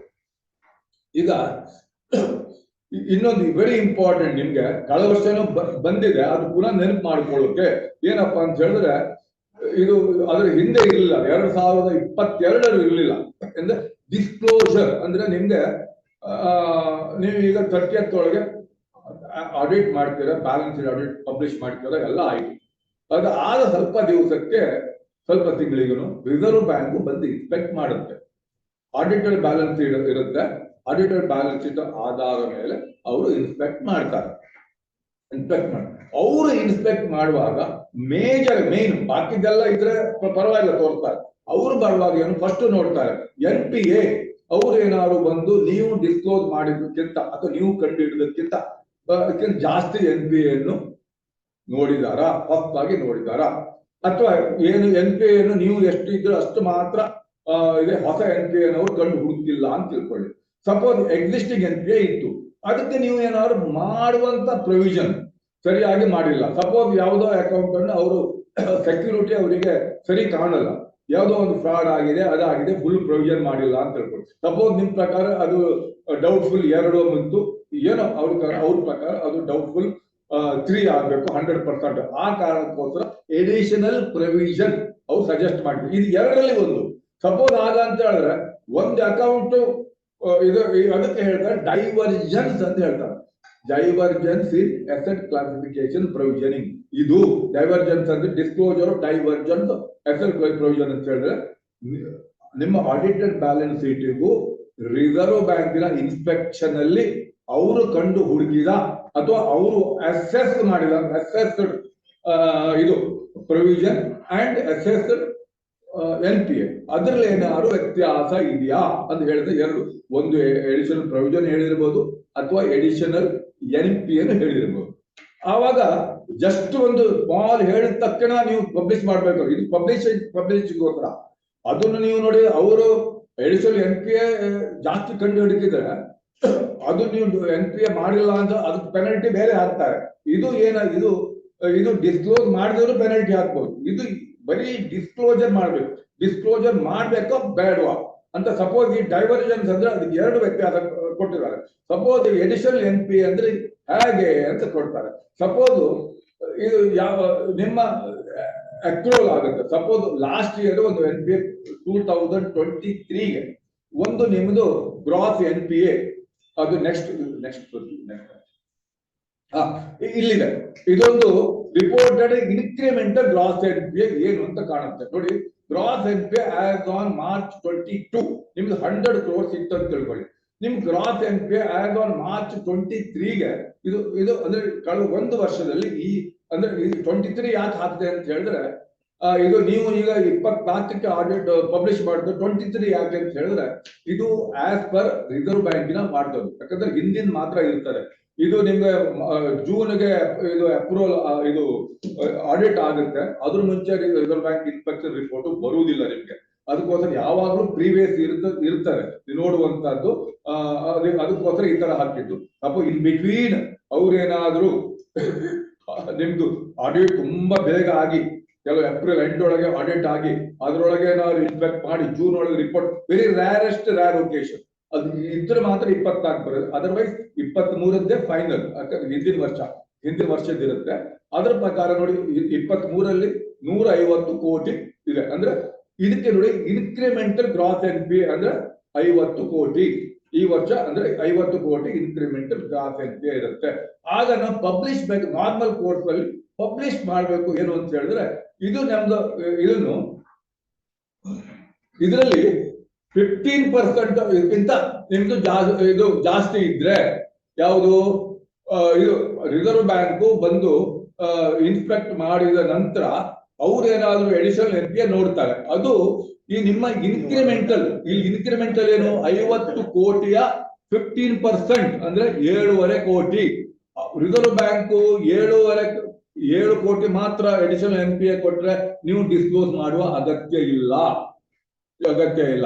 ಈಗ ಎಡಿಷನಲ್ NPA ಇದು ಯಾವ ಕ್ಲಾಸಿಫೈ ಮಾಡಿದ್ದು 20 ಮೋರ್ ದನ್ 7.5 ಕೋಟಿ ಇದ್ರೆ ಅಂದ್ರೆ 15% ಗಿಂತ ಜಾಸ್ತಿ ಇದ್ರೆ ಆವಾಗ ಇದನ್ನು ಡಿಸ್ಕ್ಲೋಸ್ ಮಾಡಲೇಬೇಕು.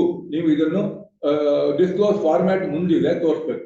ಸ್ವಲ್ಪ ಹಿಂದೂ ಒಂದ್ ನಿಮಿಷ ಇಲ್ಲಿ ನೋಡಿ, ಇನ್ನೊಂದು ಬರುತ್ತೆ ಇಲ್ಲಿ. ಇದು ಹೀಗೂ ಆಗ್ಬಹುದು. ಹಿಂದಿನ ವರ್ಷ ನಿಮ್ದು 150 ಕೋಟಿ ಇತ್ತು, ಈ ವರ್ಷ ಅಂದ್ರೆ 23ಕ್ಕೆ 100 ಕೋಟಿ ಆಯ್ತು. ಆಗ ನೋಡಿ ಇನ್ಕ್ರಿಮೆಂಟಲ್ ಏನೂ ಇಲ್ಲ. ಯಾಕಂದ್ರೆ ಪ್ರತಿ ವರ್ಷ ಜಾಸ್ತಿನೇ ಇರ್ಬೇಕಂತ ಏನು ಇಲ್ವಲ್ಲ. ನೀವು ಇದನ್ನು ರಿಕವರಿ ಮಾಡಿರ್ಬೋದು, ಕಡಿಮೆ ತೋರಿಸುತ್ತೆ. ಇದಕ್ಕೆ ಯಾವ್ದು ಇಲ್ಲ. ಇದು ಪ್ರಶ್ನೆ ಏನು ಬರುತ್ತೆ ಅಂದ್ರೆ 15% ಆಫ್ ದ ಇನ್ಕ್ರಿಮೆಂಟ್. ಇಲ್ಲಿ ಇನ್ಕ್ರಿಮೆಂಟ್ ಏನು ಇಲ್ಲ, ನೀವು ಇದ್ರೆ ಜಾಸ್ತಿ NPA ತೋರಿಸ್ಲೇ ಇಲ್ಲ. ಆಗ ರಿಸರ್ವ್ ಬ್ಯಾಂಕು ಇನ್ಸ್ಪೆಕ್ಷನ್ ಅಲ್ಲಿ ಬರೀ 100 ರೂಪಾಯಿ ಒಂದು ಅಕೌಂಟ್ NPA ಅಂತ ಹೇಳಿದ್ರು ಕೂಡ ಆವಾಗ ನೀವು ಡಿಸ್ಕ್ಲೋಸ್ ಮಾಡ್ಬೇಕಾಗುತ್ತೆ. ಯಾಕಂದ್ರೆ ಎನಿಥಿಂಗ್ ಇದು ಮೋರ್ ದನ್ 15% ಆಗುತ್ತೆ. ಇದು ನೆನ್ಪಿಟ್ಕೊಳ್ಳಿ.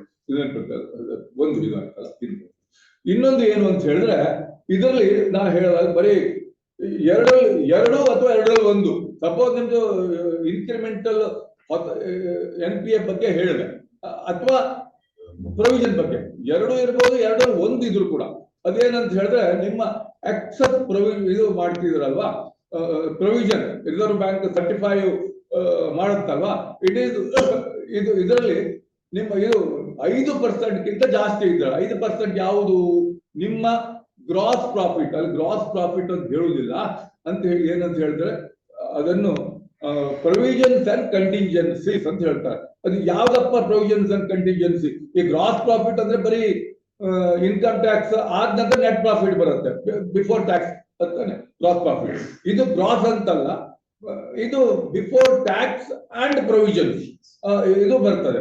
ಅದರಲ್ಲಿ ನೋಡಿ ಇದು ಅದನ್ನು ಮುಂದಕ್ಕೆ ಹೋಗಿ ಇಲ್ಲಿ ಒಂದು ಹಾಕ್ತೇವೆ ನೋಡಿ, ಹೇಗೆ ನೀವು ಕ್ಯಾಲ್ಕುಲೇಟ್ ಮಾಡ್ಬೇಕು ಅಂತ ನೋಡಿ.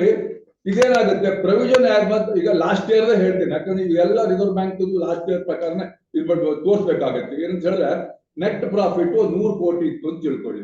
ಆಗ ಏನಾಗುತ್ತೆ provision for standard asset net profit ಗೆ ಇದನ್ನ ಆಡ್ ಮಾಡ್ಬೇಕು ನೀವು ನಿಮ್ದು. ಯಾಕಂದ್ರೆ ನೋಡೋಕ್ಕೋಸ್ಕರ ಪ್ರೊವಿಷನ್ ಫಾರ್ ಸ್ಟ್ಯಾಂಡರ್ಡ್ ಅಸೆಟ್ ಒಂದು 2 ಕೋಟಿ ಮಾಡಿದಿರ. ಇದು BDDR ಅಂದ್ರೆ ಪ್ರೊವಿಷನ್ ಫಾರ್ NPA 10 ಕೋಟಿ ಮಾಡಿದಿರ. ಮತ್ತೆ ಪ್ರೊವಿಷನ್ ಫಾರ್ ಟ್ಯಾಕ್ಸ್ ಒಂದು 38 ಕೋಟಿ ಮಾಡಿದಾರೆ. ಅಂದ್ರೆ ಒಟ್ಟು 50 ಕೋಟಿ ನೀವು ಈ ತರ ಪ್ರೊವಿಷನ್ ಕಂಟಿಂಜೆನ್ಸಿ ಮಾಡಿದಾರೆ. ಸ್ವಲ್ಪ ರೌಂಡ್ ಫಿಗರ್ ಮಾಡಿದ್ದಾರೆ ನಿಮ್ಗೆ ಅರ್ಥ ಆಗ್ಲಿ ಅಂತ ಹೇಳ್ಕೊಂಡು. ಅಂದ್ರೆ ಏನಾಯ್ತು, profit before provision and contingency 150 ಕೋಟಿ ಬರ್ತದೆ. ಅಂದ್ರೆ ಆವಾಗ ಡೈವರ್ಜನ್ಸ್ ಹೇಗೆ ನೋಡಿ, ನಿಮ್ಮ BDDR ನಿಮ್ಮ ಆಸ್ ಪರ್ ಬ್ಯಾಂಕ್ 20 ಕೋಟಿ ಇತ್ತು.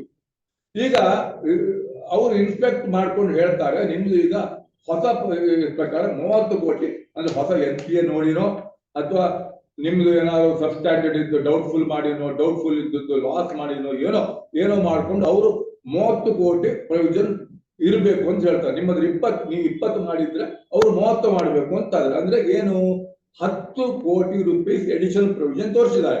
This is additional provision assessed by the RBI 10 ಕೋಟಿ. ಆವಾಗ ಏನಾಗುತ್ತೆ, since additional provision of 10 assessed by RBI more than 5% of the ಇದು 150 ಕೋಟಿ ಏನಿದು ಪ್ರಾಫಿಟ್ ಬಿಫೋರ್ ಪ್ರೊವಿಷನ್ ಅಂಡ್ ಕಂಟಿಂಜೆನ್ಸೀಸ್ 150 ಕೋಟಿ ಇದೆ. ಅದರ 5% ಇದು 5% ಗಿಂತ ಜಾಸ್ತಿ. ಲಾಸ್ಟ್ ಇಯರ್ 10% ಅಂದಿತ್ತು, ಇತ್ತು. ಇವಾಗ ನಿಮ್ಗೆ 5% ಹೇಳಿದ್ರೆ ಯಾಕಂದ್ರೆ ಇನ್ನು ಇಂಪ್ರೂವ್ ಆಗಿದೆ ಅಂತ ಅರ್ಥ. ಲಾಸ್ಟ್ ಇಯರ್ ತೋರಿಸಿದ್ರು 5% ಜಾಸ್ತಿ. ಅಂದ್ರೆ ಏನಪ್ಪಾ ಅದರಲ್ಲಿ 5% ಜಾಸ್ತಿ ಅಂದ್ರೆ ನಿಮ್ಮ ಇದು 150ನ 5% ಅಂತ ಎಷ್ಟಾಗುತ್ತೆ? 7.5 ಕೋಟಿ ಆಗುತ್ತೆ. 7.5 ಕೋಟಿ ಆಗುತ್ತೆ. ಇಲ್ಲಿ ಎಡಿಷನಲ್ ಪ್ರೊವಿಷನ್ ಎಷ್ಟು ಹೇಳಿದ್ದಷ್ಟು 10 ಕೋಟಿ. ಆದ್ರಿಂದ ನೀವು ಇದನ್ನು ಡಿಸ್ಕ್ಲೋಜರ್ ಮಾಡಬೇಕಾಗುತ್ತೆ. ಇದು ಡಿಸ್ಕ್ಲೋಜರ್ ಮಾಡಬೇಕು. ಒಂದು ಎಡಿಷನಲ್ ಪ್ರೊವಿಷನ್ ನಿಮ್ದು 5% ಆಫ್ ದ ಗ್ರಾಸ್ ಪ್ರಾಫಿಟ್ ಬಗ್ಗೆ ಅದ್ರ ಬಗ್ಗೆ, ಅಥವಾ ನಿಮ್ದೇನಾದ್ರು ಎಡಿಷನಲ್ ಎನ್ ಪಿ ಎ ಇದ್ರೆ ಎರಡರಲ್ಲಿ ಒಂದಿದ್ರೆ ಮಾಡಬೇಕು. ಇವಾಗ ಇದು ಯಾಕೆ ಡಿಸ್ಕ್ಲೋಜರ್ ಮಾಡುವಂತ ಫಾರ್ಮ್ಯಾಟ್ ಇದೆ ಅಲ್ಲಿ ನಿಮ್ಗೆ ಸಿಂಪಲ್ ಆಗಿ ಹೇಳ್ತೇನೆ. ಕೊನೆಗೆ ಏನು ಅಂತ ಹೇಳಿದ್ರೆ ಈ ಫಾರ್ಮ್ಯಾಟಿನ ಡಿಸ್ಕ್ಲೋಸ್ ಮಾಡುವಂತದ್ದು ಏನು ಅಂತ ಹೇಳಿದ್ರೆ, ನೀವು ಲಾಸ್ಟ್ ಇಯರ್ ಒಂದು ಎಲ್ಲ ಹಾಕಿ ಪ್ರೊವಿಷನ್ ಹಾಕಿ ನೆಟ್ ಪ್ರಾಫಿಟ್ ಇಂತಿಷ್ಟು ಅಂತ ನೀವು ಪಬ್ಲಿಕ್ ಗೆ ತೋರಿಸಿದ್ದೀರಾ. ಇದರಲ್ಲಿ ಏನು ಅಂತ ಡಿಸ್ಕ್ಲೋಜರ್ ಮಾಡುವಂತದ್ದು ಏನು ಅಂತ ಹೇಳಿದ್ರೆ,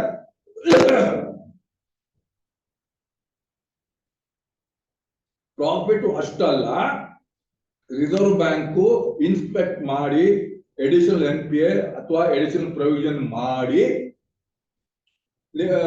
ನಿಮ್ಮ ನೆಟ್ ಪ್ರಾಫಿಟ್ ಅನ್ನು ಇಷ್ಟಕ್ಕೆ ಕಡಿಮೆ ಮಾಡಿದೆ ಅಂತ ಇಲ್ಲಿ ಹೇಳ್ತಾರೆ. ಅದ್ಮೇಲೆ ಹೋಗಲ್ವಾ? ಅಷ್ಟೇನಾ? ಈಗ ಇದು ನೋಡಿ, ಫಾರ್ಮ್ಯಾಟ್ ಅನ್ನು ನೀವು ಇದೆ ನಿಮ್ಮ ಕಳಿಸಿ ಕೊಟ್ಟರೆ ಅದರಲ್ಲಿ ಇದೆ. ಉದಾಹರಣೆಗೆ ತೋರಿಸ್ತೇನೆ ನಿಮ್ಗೆ. ಈ ರೀತಿ ನಿಮ್ಗೆ ಡಿಸ್ಕ್ಲೋಜರ್ ಇದು ಆಕ್ಚುಯಲ್ ಇದು ರಿಸರ್ವ್ ಬ್ಯಾಂಕ್ ಫಾರ್ಮ್ಯಾಟ್.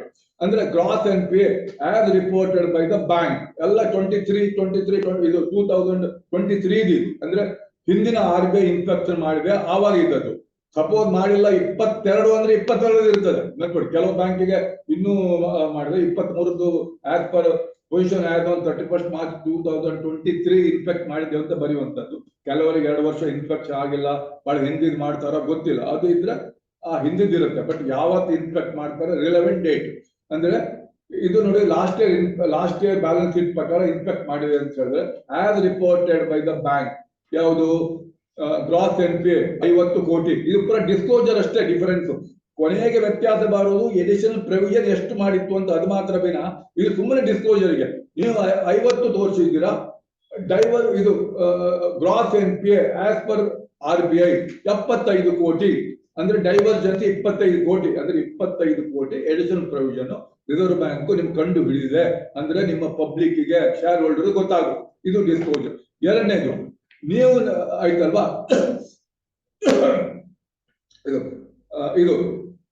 ಇದು net NPA as on 31st March reported by the bank 25 ಕೋಟಿ. ಅಂದ್ರೆ ಇದು ಏನಾಗುತ್ತೆ, net NPA as per RBI 50 ಕೋಟಿ. ಪುನಃ ಡೈವರ್ಜೆನ್ಸ್ 25 ಕೋಟಿ ಅಲ್ಲಿ ಬಂತು. ಆಯ್ತಲ್ವಾ? ಈಗ ನೆಕ್ಸ್ಟ್ ಬರುವಂತದ್ದು ಇದು provision as on 31st March reported by the bank ಅಂದ್ರೆ 25 crores. Provision of NPAs as per RBI 27.5 ಕೋಟಿ. 27.5 ಕೋಟಿ. 27.5 ಕೋಟಿ ಅದೇ 2.5 ಕೋಟಿ. ಅಂದ್ರೆ ಉದಾಹರಣೆ ಸಿಂಪಲ್ ಹೇಳಿದ್ರೆ 25 ಕೋಟಿ ಅವರು ಡೌಟ್ಫುಲ್ ಏನಾಗಿದೆ ಸಬ್ಸ್ಟಾಂಡರ್ಡ್ ಅಸೆಟ್ ಮಾಡಿದಾರೆ ಅಂತ ಹೇಳಿದ್ರೆ 25 ಕೋಟಿ. ಅದರಲ್ಲಿ 10% ಅಂದ್ರೆ ಒಂದು 2.5 ಕೋಟಿ ಎಡಿಷನಲ್ ಪ್ರೊವಿಷನ್ ಇರುತ್ತೆ ಅಂತ ತೋರಿಸಿದ್ರೆ, ಬೇರೆ ಇರ್ಬೋದು. 27.5 ಕೋಟಿ ಅಂದ್ರೆ ಡೈವರ್ಜೆನ್ಸ್ ಇನ್ ಪ್ರೊವಿಷನಿಂಗ್ 2.5 ಕೋಟಿ ಆಯಿತು. ಈಗ ಆಕ್ಚುಲಿ ಪಬ್ಲಿಕ್ ಗೊತ್ತಾಗುವಂತದ್ದು ಇದು ನೆಟ್ ಪ್ರಾಫಿಟ್ ಅಂದ್ರೆ profit after tax as 31st March ಇದು 150 ಕೋಟಿ. ಮತ್ತೆ adjusted notional net profit after tax 100 crores ಅಂತಿದೆ. 100 crores ಅಂತಿದೆ. ಆಯ್ತಲ್ವಾ? ಈಗ ಏನು, ನೀವು ಅದರಲ್ಲಿ 2.5 ಕೋಟಿಯನ್ನು ಕಳೆದ್ರೆ ಅದೇನಾಗುತ್ತೆ 97.5 ಕೋಟಿ. ಸರಿ ಕಾಣ್ತಾ ಇಲ್ಲ, ಕಾಣುತ್ತೆ ನಿಮ್ಗೆ 97.5 ಕೋಟಿ ಕಾಣುತ್ತೆ. ಈ ರೆಡ್ ಇಂಕಲ್ ಇದೆ 97.5 ಕೋಟಿ. 2.5 ಕೋಟಿಯನ್ನು ಅದರಲ್ಲಿ ನೀವು ಕಳಿಬೇಕು. ಅಂದ್ರೆ ಪಬ್ಲಿಕ್ ಗೊತ್ತಾಗಬೇಕು ನೀವು ಡಿಸ್ಕ್ಲೋಸ್ ಮಾಡಿದ್ದು ನೆಟ್ ಪ್ರಾಫಿಟ್ 100 ಕೋಟಿ ಅಲ್ಲ. ಈಗ ಆಕ್ಚುಲಿ RBI ಅಸೆಸ್ ಮಾಡಿದ ಪ್ರಕಾರ ನಿಮ್ಮ ನೆಟ್ ಪ್ರಾಫಿಟ್ 97.5 ಕೋಟಿ ಅಂತ ತೋರಿಸ್ತಾರೆ ಅಷ್ಟೇ. ಇದು ಹೊಸ ಫಾರ್ಮ್ಯಾಟ್ ಬರೋದು. ಈಗ ಇದು ನೋಟ್ ಆನ್ ಅಕೌಂಟ್ ಇದನ್ನು ಮಾಡುವ ಮುಂಚೆ ಕೂಡ ಕೆಲವು ಇನ್ಸ್ಟ್ರಕ್ಷನ್ ಕೊಟ್ಟಿದೆ, ನಾನು ತುಂಬಾ ಕೊಟ್ಟಿದ್ದಾರೆ, ನೀವು ಬ್ರಾಡ್ ನಿಮ್ಗೆ ಅಪ್ಲಿಕೇಬಲ್ ಆಗುವಂತ ಕೊಡ್ತೇನೆ ನೋಡಿ. Interest payable on deposits which is accrued but not due shall not be included in the deposit but shown under other liabilities.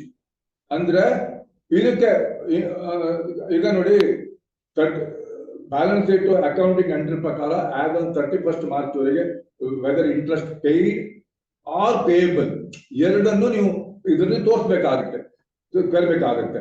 ಇದನ್ನ ನೀವು ಇಂಟ್ರೆಸ್ಟ್ ಪೇಯಬಲ್ ಇತ್ತು ಅಂತ ಆದರೆ ಅಂದ್ರೆ ಅಕ್ರೂ ಆಗಿದೆ ಬಟ್ ನಾಟ್ ಡ್ಯೂ ಅಂದ್ರೆ ಅವರಿಗೆ ನೀವು ಅದನ್ನ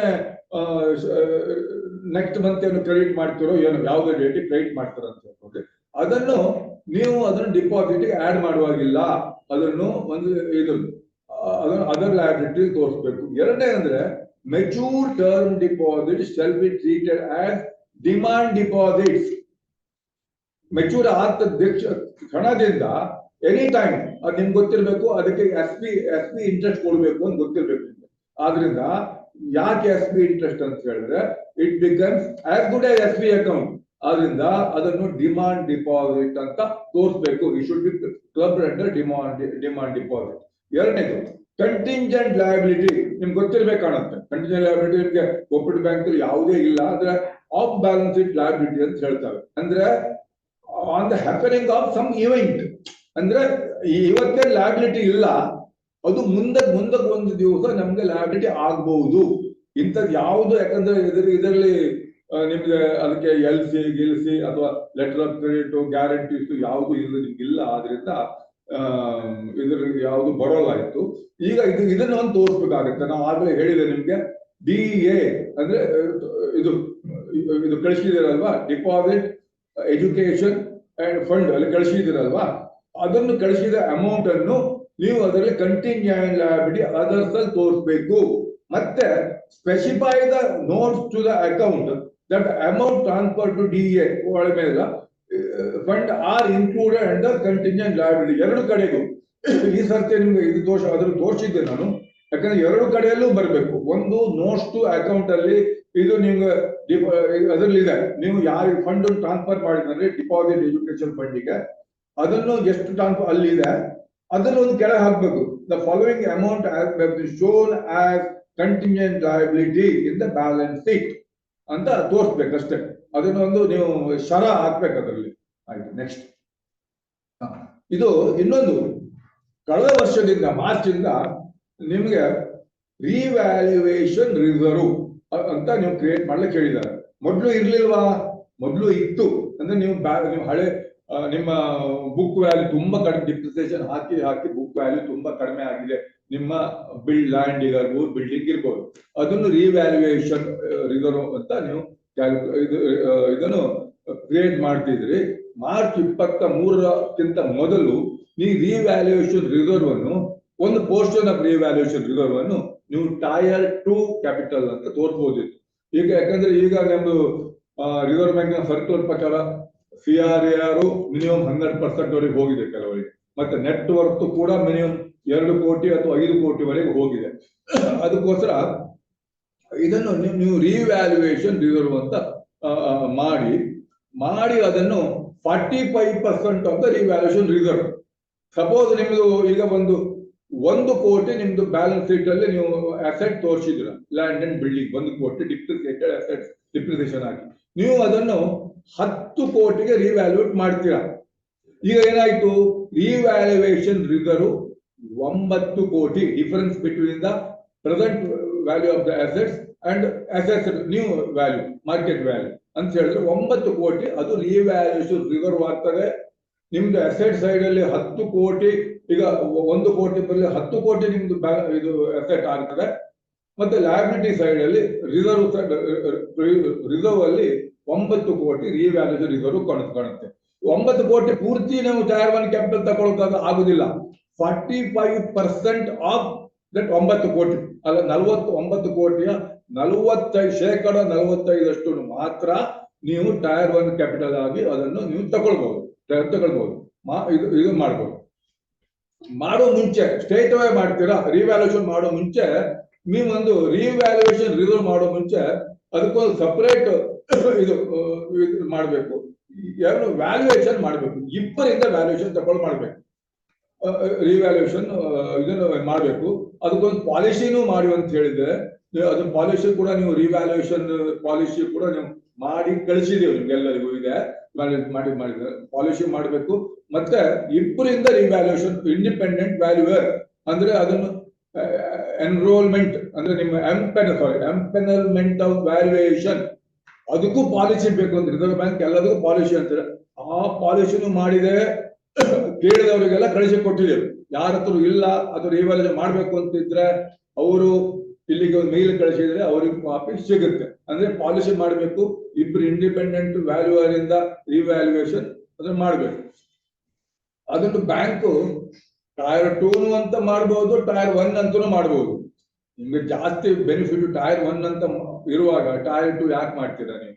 ಟೈರ್ 1 ಮಾಡಿದ್ರಿಂದ ನಿಮ್ಗೆ ಇಂಡಿವಿಜುವಲ್ ಎಕ್ಸ್ಪೋಜರ್ ಜಾಸ್ತಿ ಆಗುತ್ತೆ, ಸಿಗುತ್ತೆ ನಿಮ್ಗೆ, ಗ್ರೂಪ್ ಎಕ್ಸ್ಪೋಜರ್ ಜಾಸ್ತಿ ಸಿಗುತ್ತೆ, ಅದಕ್ಕೋಸ್ಕರ ಮಾಡುವಂತದ್ದು. ಮತ್ತೆ ಇದನ್ನು disclose to be made in the notes and account. ಇಷ್ಟು ಮಾಡಬೇಕು, ಈ ವರ್ಷದಲ್ಲಿ ನಾವು ಇಷ್ಟು ಅಸೆಟ್ ಅನ್ನು ರಿವ್ಯಾಲ್ಯೂಯೇಟ್ ಮಾಡಿದ್ದೇವೆ, ಅದರಿಂದ ಇಷ್ಟು ವ್ಯತ್ಯಾಸ ಆಗಿದೆ, ಎಕ್ಸಿಸ್ಟಿಂಗ್ ಮತ್ತೆ ರಿವೈವ್ ತೋರಿಸ್ಬೇಕು. ಮತ್ತೆ ಎಲ್ಲಕ್ಕಿಂತ ಇಂಪಾರ್ಟೆಂಟ್ ನೋಡಿ ನೆನಪಿಟ್ಟು, ಇದು revaluation reserve will not B record as net worth. ನಿಮ್ಮ ನೆಟ್ ವರ್ತ್ ಮತ್ತೆ ಇದು ಟೈರ್ 1 ಕ್ಯಾಪಿಟಲ್ ಅಂದ್ರೆ ಕ್ಯಾಪಿಟಲ್ ಫಂಡ್ಸ್ ವ್ಯತ್ಯಾಸ ತಿಳ್ಕೊಳ್ಳಿ. ಇದು ಟೈರ್ 1 ಕ್ಯಾಪಿಟಲ್ ಬರ್ತದೆ, ಆದ್ರೆ ನೆಟ್ ವರ್ತ್ ಬರೋಲ್ಲ. ಅಂದ್ರೆ ಇದು ಎಲ್ಲಿ ವ್ಯತ್ಯಾಸ ಬರುತ್ತೆ ಅಂತ ನೋಡಿದಾಗ ನೋಡಿ, ರಿಸರ್ವ್ ಬ್ಯಾಂಕ್ ನಿಮ್ಮ ಡೈರೆಕ್ಷನ್ ಒಂದ್ಸಲ ಹಾಕೋ ಮುಂಚೆ ನಿಮ್ದು ಡಿಪಾಸಿಟ್ ಇರೋಷನ್ ಎಷ್ಟು ಆಗಿದೆ. ಈಗ ಯಾವುದೋ ಒಂದು ಬ್ಯಾಂಕ್ ಇದೆ, ಯಾರೋ ಬೇಡ ಹೆಸರು ಹೇಳೋಲ್ಲ ನಾವು, ಅವ್ರದ್ದು ಈ ರಿವ್ಯಾಲ್ಯೂಯೇಷನ್ ಮಾಡಿಕೊಂಡು ಅವರು CRAR ಅನ್ನು 11% ಅಂತ ಕೊಂಡು ಹೋಗ್ಬಿಟ್ರು. ಒಳ್ಳೆ ಕಳೆದ ನೆಗೆಟಿವ್ ಇತ್ತು, 11% ಕೊಂಡು ಹೋದ್ರಲ್ಲ ಅವ್ರು ಚೆನ್ನಾಗಿ. ಇಲ್ಲ, ಅವ್ರದ್ದು ರಿವ್ಯಾಲ್ಯೂಯೇಷನ್ ಮಾಡಿದ್ದು ಟೈರ್ 1 ಕ್ಯಾಪಿಟಲ್ ಮಾತ್ರ, ನೆಟ್ ವರ್ತಿಗೆ ಹೋಗಲ್ಲ. ಆದ್ರಿಂದ ಅದು ಬ್ಯಾಂಕು ನೆಗೆಟಿವ್ ನೆಟ್ ವರ್ತ್ ಬಂತು. ಅಂದ್ರೆ ಅಲ್ಲಿ ಸ್ವಲ್ಪ ಡಿಪಾಸಿಟ್ ಇರೋಷನ್ ಇದೆ. ಆದ್ರಿಂದ ನೀವು ನೆಟ್ ವರ್ತ್ ಜಾಸ್ತಿ ಆಗೋಕ್ಕೋಸ್ಕರ ಎಡಿಷನಲ್ ಕ್ಯಾಪಿಟಲ್ ಏನಾದ್ರು ತನ್ನಿ ಅಂತ ಹೇಳಿದ್ದಾರೆ. ಆದ್ರಿಂದ ನಾವು ರಿವ್ಯಾಲ್ಯೂಯೇಷನ್ ಮಾಡಿಕೊಂಡು ನಮ್ದು ನೆಟ್ ವರ್ತ್ ಇಂಪ್ರೂವ್ ಮಾಡ್ಕೊಳ್ತೀವಿ ಅಂದ್ರೆ ಆಗೋದಿಲ್ಲ. ಇದು ಎರಡು ಡಿಫರೆನ್ಸ್. ಯಾಕಂದ್ರೆ ನೆಟ್ ವರ್ತ್ ಹ್ಯಾಕ್ ಕ್ಯಾಲ್ಕುಲೇಟ್ ಮಾಡ್ಬೇಕು ಅಂತ ಹೇಳಿದ್ರೆ ಅದೇ ಇದು ಸರ್ಕ್ಯುಲರ್ ಇದೆ, ಅದ್ರಲ್ಲಿ ನೋಡಿ. ಇದು ಒಂದು ನೆನಪಿಗೂ. ನೆಕ್ಸ್ಟ್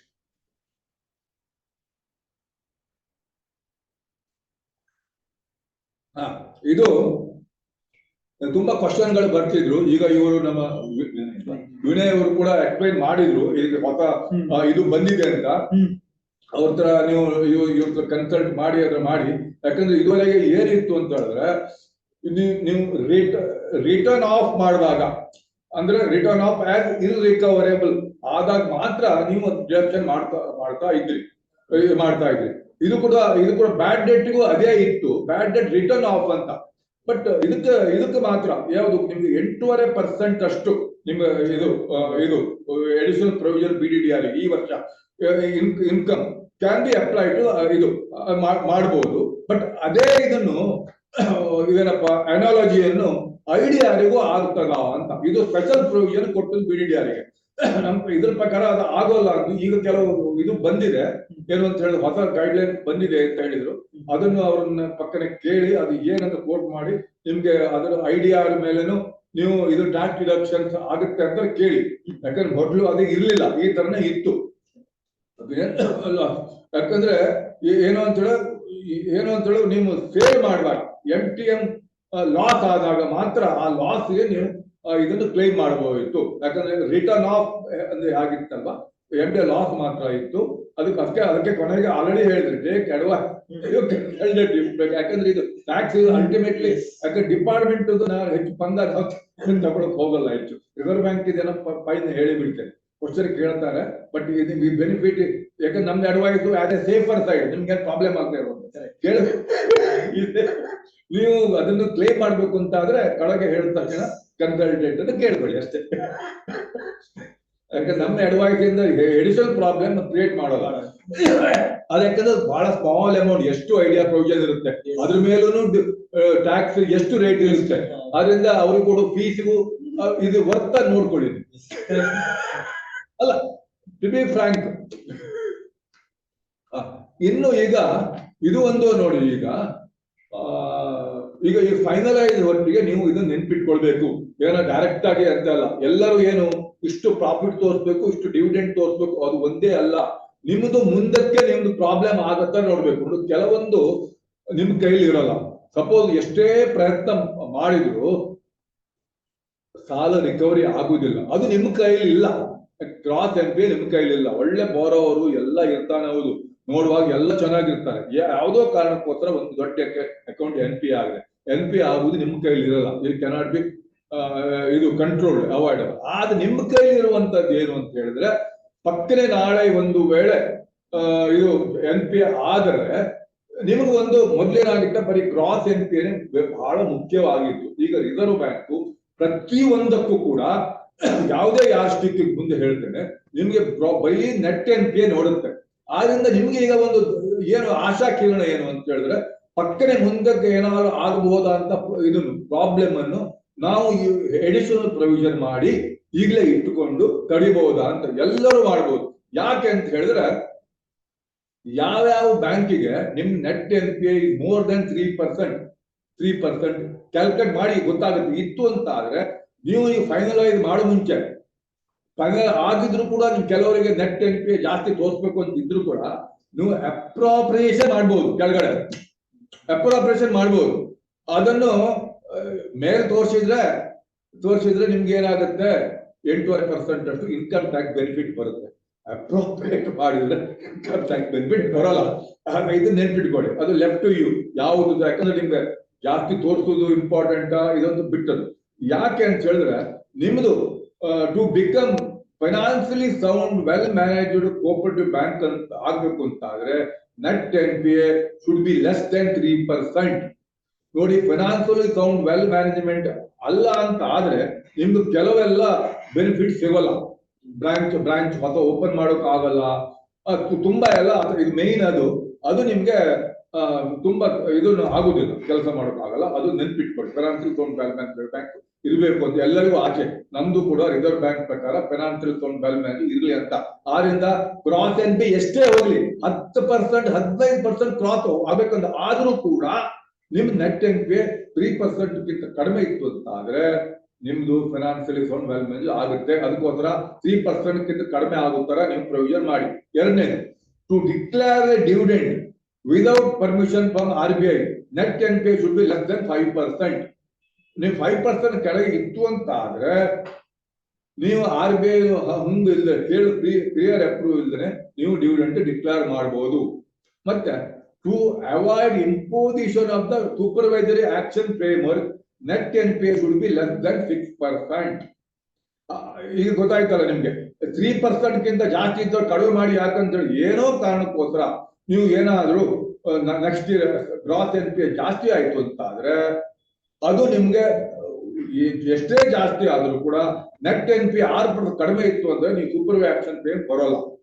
ಇನ್ನೊಂದು, ನೀವು ಸೂಪರ್ವೈಸರಿ ಆಕ್ಷನ್ ಫ್ರೇಮ್ ವರ್ಕ್ ಬಂದು ಏನಾದ್ರು ಮಾಡಿ ಈ ವರ್ಷ ಒಂದು 6% ಗಿಂತ ಕಡಿಮೆ ತಂದ್ರಿ, ಸೀದಾ ಹೊರಗೆ ಬರ್ತೀರಾ? ಇಲ್ಲ, ತೆಗಿಬೇಕು. ಹಾಕುವಾಗ ಸೀದಾ ಹಾಕಿ ಬಿಡ್ತಾರೆ SAF. ತೆಗಿಬೇಕಾದ್ರೆ ಬ್ಯಾಂಕು, ರಿಸರ್ವ್ ಬ್ಯಾಂಕ್ ಸುಲಭ ತೆಗಿಯೋಲ್ಲ. ನಿಮ್ದು ಜೂನ್ ಸ್ಟೇಟ್ಮೆಂಟ್ ತನ್ನಿ, ಸೆಪ್ಟೆಂಬರ್ ಸ್ಟೇಟ್ಮೆಂಟ್ ತನ್ನಿ, ಡಿಸೆಂಬರ್ ಸ್ಟೇಟ್ಮೆಂಟ್ ತನ್ನಿ. ಆಗ ಅಲ್ಲಿ ನೆಟ್ NPA ಎಷ್ಟಿದೆ? ಕೋಆಪರೇಟಿವ್ ಬ್ಯಾಂಕ್ ಅಲ್ಲಿ ಏನು ಅಂತ ಹೇಳಿ ಮಾರ್ಚ್ ಅಲ್ಲಿ ಬಹಳ ಕಷ್ಟಪಟ್ಟು ಏನಾದ್ರೂ ಮಾಡಿ ನೆಟ್ NPA ಕಡಿಮೆ ರಿಕವರಿ ಮಾಡ್ತಾರೆ. ಮತ್ತು ಪುನಃ ಅವ್ರಿಗೆ ಅಭ್ಯಾಸ ಆಗ್ಬಿಟ್ಟಿದೆ. ಜೂನ್ ಜುಲೈಯಲ್ಲಿ ನೆಕ್ಸ್ಟ್ ನೋಡ್ಕೊಳ್ಳ ಅಂತ ಆಗುತ್ತೆ. ಜನರಲಿ ಜೂನ್ ಅಲ್ಲಿ ಸೆಪ್ಟೆಂಬರ್ ಅಲ್ಲಿ NPA ಪ್ರಮಾಣ ಕಡಿಮೆ ಆಗುತ್ತೆ. ಆಗ ಕಡಿಮೆ ನೆಟ್ NPA 6% ಗಿಂತ ಆವಾಗ ಜಾಸ್ತಿ ಆದಾಗ ನಿಮ್ಗೆ SAF ಇಂದ ಹೊರಗೆ ತೆಗೆಯುವುದಿಲ್ಲ ಅವರು. ಆದ್ರಿಂದ ನೆನ್ಪಿಟ್ಕೊಳ್ಳಿ. ಅದಕ್ಕೋಸ್ಕರ ಏನಂತ ಹೇಳಿದ್ರೆ, ಆದಷ್ಟು 6% ಅಲ್ಲ, ಅದಕ್ಕೆ 3% ಗಿಂತ ಲೆಸ್ ದೆನ್ 3% ತಂದ್ರೆ ನಿಮ್ಗೆ ಸೇಫ್. ಯಾವಾಗ ಅದು 0 ಆದ್ರೆ ಇನ್ನೂ ಒಳ್ಳೇದು, ಆಯ್ತಲ್ವಾ? ನೀವು ಬಿಟ್ಟದ್ದು. ಯಾಕಂದ್ರೆ ಅದು ಆಗೋವರೆಗೆ ನೀವು ಏನಾದ್ರೂ ಬೇರೆ ಇದನ್ನು ನಿಂತು ಬೇರೆ ಬೇರೆ ಫಂಡ್ ಟ್ರಾನ್ಸ್ಫರ್ ಮಾಡೋದನ್ನು ನಿಲ್ಲಿಸಿ, ಅಥವಾ ಯೂಸ್ಲೆಸ್ ಅಗತ್ಯ ಇಲ್ಲದ ಕೆಲವು ಫಂಡ್ಗಳಿಂದ ಟ್ರಾನ್ಸ್ಫರ್ ಮಾಡಿ ಏನಾದ್ರೂ ಮಾಡಿ BDR ಅನ್ನು ಜಾಸ್ತಿ ಮಾಡ್ಕೊಳ್ಳಿ. Nowhere let acts as A buffer against unexpected loss. ನಿಮ್ಗೆ ಆಲ್ರೆಡಿ ಹೇಳಿದ್ದೇನೆ, ನೀವು ಪಕ್ಕನೆ ನಿಮ್ಗೆ ಗೊತ್ತಿಲ್ಲ ಯಾವುದೋ ಕಾರಣಕ್ಕೋಸ್ಕರ. ಆಗ ನೋಡಿ ಕೋವಿಡ್ ಬಂತು, ಯಾರ್ಯಾರಿಗೆ ಗೊತ್ತಿತ್ತಾ? ಅದೇ ತರ ಯಾವುದೋ ಒಂದು ಬರಗಾಲ ಬಂತು, ಏನೋ ಕಾರಣಕ್ಕೋಸ್ಕರ ನಿಮ್ದು ಗ್ರಾಸ್ NPA ಜಾಸ್ತಿ ಆಯ್ತು ಅಂತ ಆದ್ರೆ, ನಿಮ್ದು ಆಲ್ರೆಡಿ ನಿಮ್ಮ ನೆಟ್ NPA ತುಂಬಾ ಕಡಿಮೆ ಇತ್ತು ಅಂತ ಆದ್ರೆ ನೀವು ಸೇಫ್, ನಿಮ್ಗೆ ಏನೂ ಆಗುದಿಲ್ಲ. ಆಯ್ತಲ್ಲ? ಇನ್ನೊಂದು, ನಿಮ್ಗೆ ಜಾಸ್ತಿ NPA ಪ್ರೊವಿಷನ್ ಮಾಡಿದ್ರಿಂದ ನಿಮ್ಗೆ 8.5% ಅಷ್ಟು ಟೋಟಲ್ ಇನ್ಕಮ್ 8.5% ಅಷ್ಟು ಇನ್ಕಮ್ ಟ್ಯಾಕ್ಸ್ ಬೆನಿಫಿಟ್ ಬರ್ತದೆ. ಆದ್ರಿಂದ ನಿಮ್ಗೆ ಪ್ರೊವಿಷನ್ ಬೇಕಾಗ್ಲಿ ಬೇಡದೇ ಇರಲಿ, ಈ ವರ್ಷ ನೀವು ಪ್ರೊವಿಷನ್ ಮಾಡಿದ್ರೆ ನಿಮ್ಗೆ RBI ಪ್ರಕಾರ ಇಷ್ಟು ಬೇಕಿತ್ರಿ, ಅದಕ್ಕಿಂತ ಜಾಸ್ತಿ ಮಾಡಿದ್ರೆ ಅಂತ ಇನ್ಕಮ್ ಟ್ಯಾಕ್ಸ್ ಡಿಸಲೋ ಮಾಡಲ್ಲ. ನೆನಪಿರ್ಲಿ, 8.5% ವರೆಗೆ ಫ್ರೀ,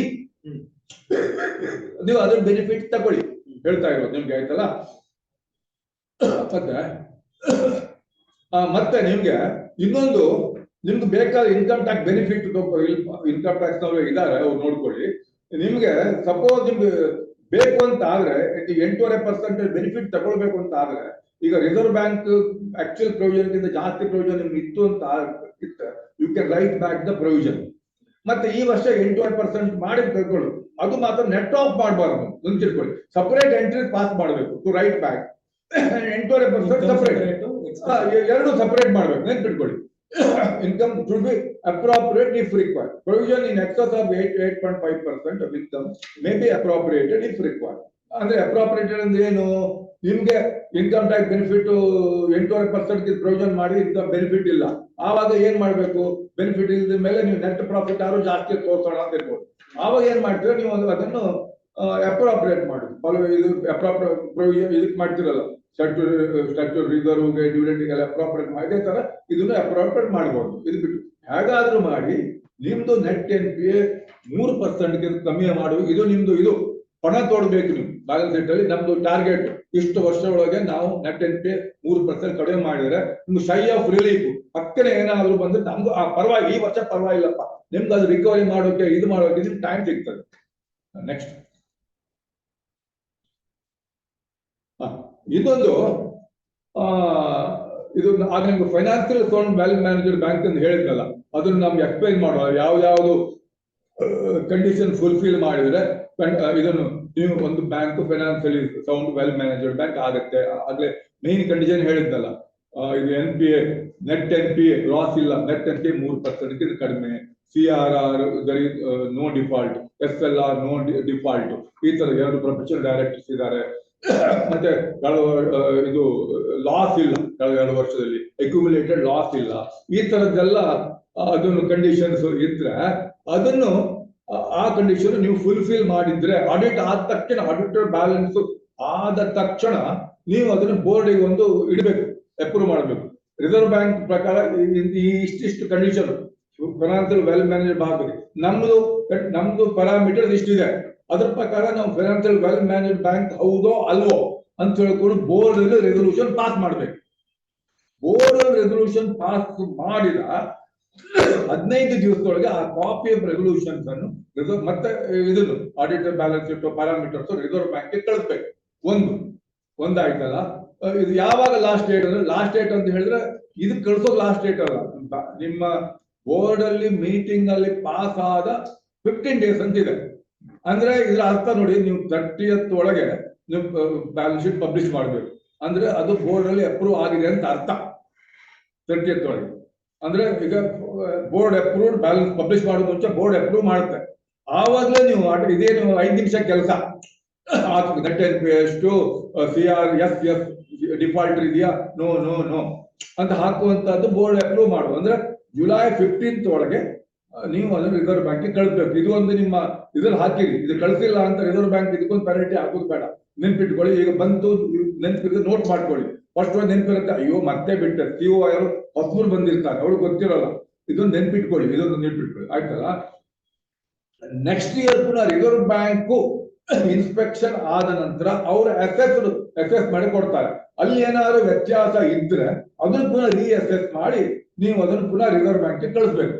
ಇದು financial wealth manager bank is are now as per the audit balance sheet financial ಇದು well managed bank is are now as per the ಇದು assessment made by the reserve bank of India. ಇದನ್ನು 2 ಸತಿ report ನೀವು ಕಳಿಸ್ಬೇಕು ಆಯ್ತಲ್ವಾ. ಇದನ್ನು tax ಅವರು ಇಲ್ಲೇ ಇದ್ದಾರೆ, ಇದು ಕೊಡ್ತೇನೆ. ಇದು ಪ್ಯಾಡ್ ಅಂತ ಇದೆ ನೋಡಿ. ಇದು ನೋಡಿ ಎಲ್ಲ corporates including cooperative banks tax rate ಅನ್ನು 22% ಕಳಿಸ್ತಾರೆ. ಇದು ಡಿಮಾಂಡ್. ಇದು ಫೆಡರೇಷನ್ ಯಾವತ್ತೂ ನೆನ್ಪಿಟ್ಕೊಳ್ಳಿ.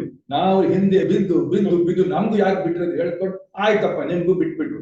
ತುಂಬಾ ಒಳ್ಳೆ ಕೆಲಸ ಮಾಡಿದ್ದಾರೆ. 22% ಕೊಟ್ಟಿದ್ದಾರೆ. ಈಗ ನಿಮ್ಗೆ ಅದಕ್ಕೂ ಸೀದಾ ಕೊಟ್ಟಿಲ್ಲ ಅವರು. ನಿಮ್ಗೆ ಚಾಯ್ಸ್ ಹಳೆ ಈಗ ಇಂಡಿವಿಜುವಲ್ ಇದ್ದಿರ್ತಾನೆ ಹಳೆ ಮೆಥಡ್ ಬೇಕಾ ಹೊಸ ಮೆಥಡ್ ಬೇಕಾ. ಹೊಸ ಮೆಥಡ್ಗೂ ಹಳೆ ಮೆಥಡ್ ಅಲ್ಲಿ 30% ಟ್ಯಾಕ್ಸ್ ಬಟ್ ನಿಮ್ ಕೆಲವೆಲ್ಲ ಡಿಡಕ್ಷನ್ ಕೊಡ್ತಾ ಇದ್ರು. ಹೊಸ ಪ್ರಕಾರ 22% ಟ್ಯಾಕ್ಸ್ ಆದ್ರೆ ಕೆಲವು ಡಿಡಕ್ಷನ್ಸ್ ಇಲ್ಲ. ಇದು ಒಳ್ಳೆ ಸಮಾಚಾರ ಅಂತ ಏನಂತ ಹೇಳಿದ್ರೆ ನಿಮ್ದು ಕೋಆಪರೇಟಿವ್ ಬ್ಯಾಂಕಿಗೆ ಮೇನ್ ಡಿಡಕ್ಷನ್ಸ್ ಯಾವ್ದಂದ್ರೆ ಸೆಕ್ಷನ್ 36 ಅಲ್ಲಿ ಕೊಡ್ತಾ ಇದ್ರು. ಆಗ ಹೇಳಿದ್ನಲ್ಲ, ಆಗ ಅವರೇ ಹೇಳಿದ್ದಾರೆ 38 ವರೆಗಿದೆ. ಸೆಕ್ಷನ್ 32 ಪೂರ ಬರುತ್ತೆ. ಅದು ಬರುತ್ತೆ ಯಾವ್ದು NPA ಆಗ್ಲಿ ಡೆಫರ್ ಟ್ಯಾಕ್ಸ್ ಅಲ್ಲ, ಇದು ಹೇಳ್ತಾರಲ್ಲ ನಿಮ್ಮ 20% ಎಲಿಜಿಬಲ್ ಅಮೌಂಟ್ ಅದಕ್ಕೆ ನಿಮ್ಗೆ ಇದಕ್ಕೆ ಹೋಗ್ತದೆ. ಟೈರ್ 1ಗೆ ಹೋಗುತ್ತೆ ಸೀದಾ ಅದನ್ನು ಮತ್ತೆ ಯಾವ್ದಪ್ಪ ಅಡ್ವಾನ್ಸಸ್ ರೂರಲ್ ಅಂತ ಇದೆಯಲ್ಲ ಬ್ರಾಂಚಸ್ ಅದು ಎಲ್ಲ ಬರುತ್ತೆ. ಅಂದ್ರೆ ಅದಕ್ಕೆಲ್ಲ ನಿಮ್ಗೆ ಬಿಟ್ಬಿಟ್ಟಿದ್ದಾರೆ ಮಾಡ್ಬೋದು. ಅದನ್ನು ಬಿಟ್ಟಿಲ್ಲ. ಯಾವುದೋ ಕೆಲವು ಯಾವ್ದು ಕೋಆಪರೇಟಿವ್ ಬ್ಯಾಂಕ್ ಜನರಲಿ ಇದುವರೆಗೆ ಕ್ಲೇಮ್ ಮಾಡಿಲ್ಲ, ಅದನ್ನ ಮಾತ್ರ ಎಕ್ಸೆಪ್ಟ್. ಆದ್ರಿಂದ ಎಲ್ಲರೂ ಕೂಡ ಈ ಹೊಸ ರಿಜಿಮ್ ಅನ್ನು ಅಪ್ಲೈ ಮಾಡುವಂತದ್ದು ಮತ್ತು 22% ಟ್ಯಾಕ್ಸ್ ಕ್ಲೇಮ್ ಮಾಡುವುದು ಒಳ್ಳೇದು ಅಂತ ನಮ್ಮ ಅಭಿಪ್ರಾಯ. ನಿಮ್ ಬೇಕಾದ್ರೆ ನಿಮ್ ಟ್ಯಾಕ್ಸ್ ಕನ್ಸಲ್ಟೆಂಟ್ ಪಕ್ಕನ ಕೇಳ್ಕೊಳ್ಳಿ, ಅವ್ರು ಇದ್ದಾರೆ, ನಿಮಗೆ ಕೇಳಿ. ನಮ್ಮ ಪ್ರಕಾರ ಯಾಕಂದ್ರೆ option 1 exercise cannot be reverse, ಅದ್ ನೆನ್ಪಿಟ್ಕೊಳ್ಳಿ. ಆದ್ರೆ ಕೇಳ್ಕೊಳ್ಳಿ. ನಮ್ಮ ಪ್ರಕಾರ ಇದೆಲ್ಲ ನೋಡಿದಾಗ ನಿಮಗೆ 22% ಬರ್ತದೆ. ಯಾಕಂದ್ರೆ ನಿಮ್ಗೆ ನೀವು ಸಾಮಾನ್ಯವಾಗಿ ಯಾವ ಡಿಡಕ್ಷನ್ ಕ್ಲೇಮ್ ಮಾಡ್ತೀರಿ ನೋಡಿ, ಅದಕ್ಕೇನು ಸಂಚಕಾರ ಇಲ್ಲ. ಅದನ್ನೆಲ್ಲ ನೀವು ಕ್ಲೇಮ್ ಮಾಡಬಹುದು. ಕ್ಲೇಮ್ ಮಾಡಿನೂ 22% ಟ್ಯಾಕ್ಸ್ ಬೆನಿಫಿಟ್ ಮಾಡಬಹುದು. ಆದ್ರಿಂದ ಆಪ್ಟ್ ಮಾಡುವಂತದ್ದು ನಮ್ಮ ಸಜೆಷನ್. ಬಟ್ ಫೈನಲಿ ನೀವು ನಿಮ್ ಟ್ಯಾಕ್ಸ್ ಕನ್ಸಲ್ಟೆಂಟ್ ಕೇಳ್ಕೊಳ್ಳಿ, ಎಂತ ಇರ್ತಾರಲ್ಲ. ಇನ್ನೊಂದು ಎರಡು ನಿಮ್ಗೆ ಇಂಪಾರ್ಟೆಂಟ್,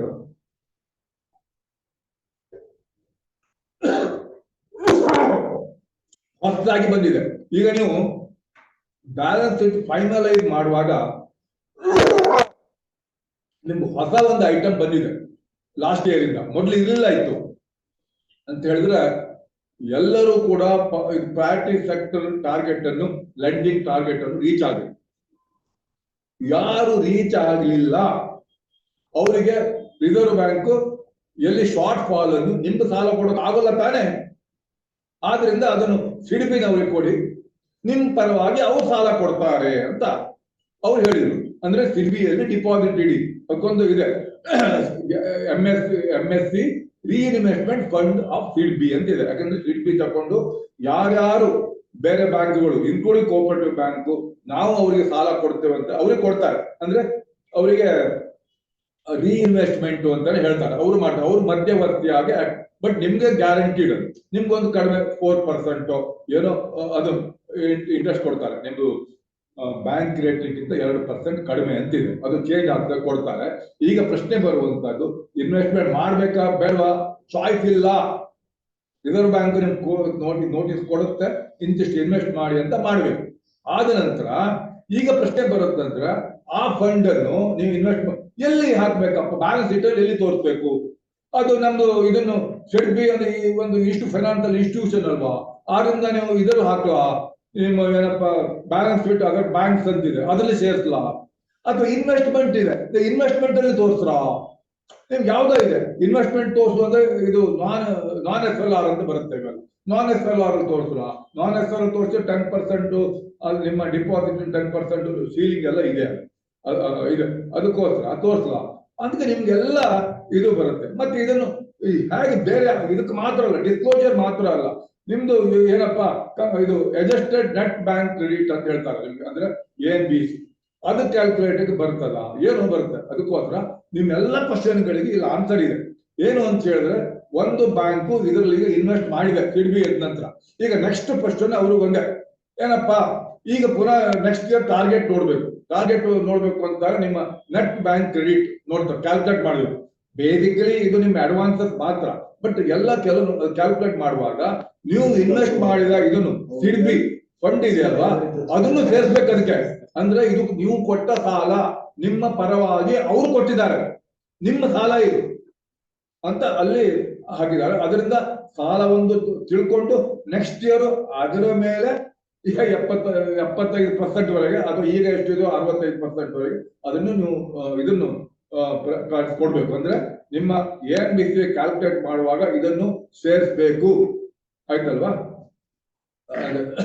ಆಯ್ತಲ್ಲ. Next record for achievement of target. ಇದನ್ನ ನೋಡಿ, ಇದು ನೀವು ರಿಸರ್ವ್ ಬ್ಯಾಂಕಿನ FAQ ಅಂತ ಇದೆ, ಅಲ್ಲಿ PSL ಸರ್ಟಿಫಿಕೇಟ್ ಕ್ವಶನ್ ನಂಬರ್ ಕೊಟ್ಟಿದ್ದಾರೆ. ಅದ್ರಲ್ಲಿ ಕ್ಲಿಯರ್ ಆಗಿ ಹೇಳಿದ್ದಾರೆ ಅಂತ ಹೇಳಿದ್ರೆ, ನೀವು ಇನ್ವೆಸ್ಟ್ಮೆಂಟ್ ಮಾಡಿ ಇರ್ತೀರಲ್ವಾ, ಅದನ್ನು ನಿಮ್ಮ ಟಾರ್ಗೆಟ್, ನಿಮ್ಮ ಅಂದ್ರೆ ನೀವು ಸಾಲ ಕೊಟ್ಟ ತರ ನೀವು ಅಗ್ರಿಗೇಟ್ ಟಾರ್ಗೆಟ್ ರೀಚ್ ಆಗಿದಾರ ಅಂತ ನೀವು ತಿಳ್ಕೊಳ್ಬೇಕು. ಅಂದ್ರೆ ನೀವು ಅದು ಇದು ಕೊಟ್ಟ ನಂತರ ಹಿಂದೆ ನೆನಪಿದೆ ಕೊಡ್ಬೇಕು ನಿಮ್ಗೆ. ನೀವು financial sound well management bank ಆಗ್ಬೇಕು ಅಂತ ಆದ್ರೆ ನೀವು ಪ್ರಯಾರಿಟಿ ಸೆಕ್ಟರ್ ಲೆಂಡಿಂಗ್ ಇದು ಅಚೀವ್ ಆಗ್ಬೇಕು ಇತ್ತೊಂದು. ಇದು ಬಂದ ನಂತರ, ಯಾಕಂದ್ರೆ ಇದು ಇನ್ವೆಸ್ಟ್ಮೆಂಟ್ ಬಂದ ನಂತರ ಅದನ್ನು ತೆಗೆದು ಹಾಕಿದ್ರು.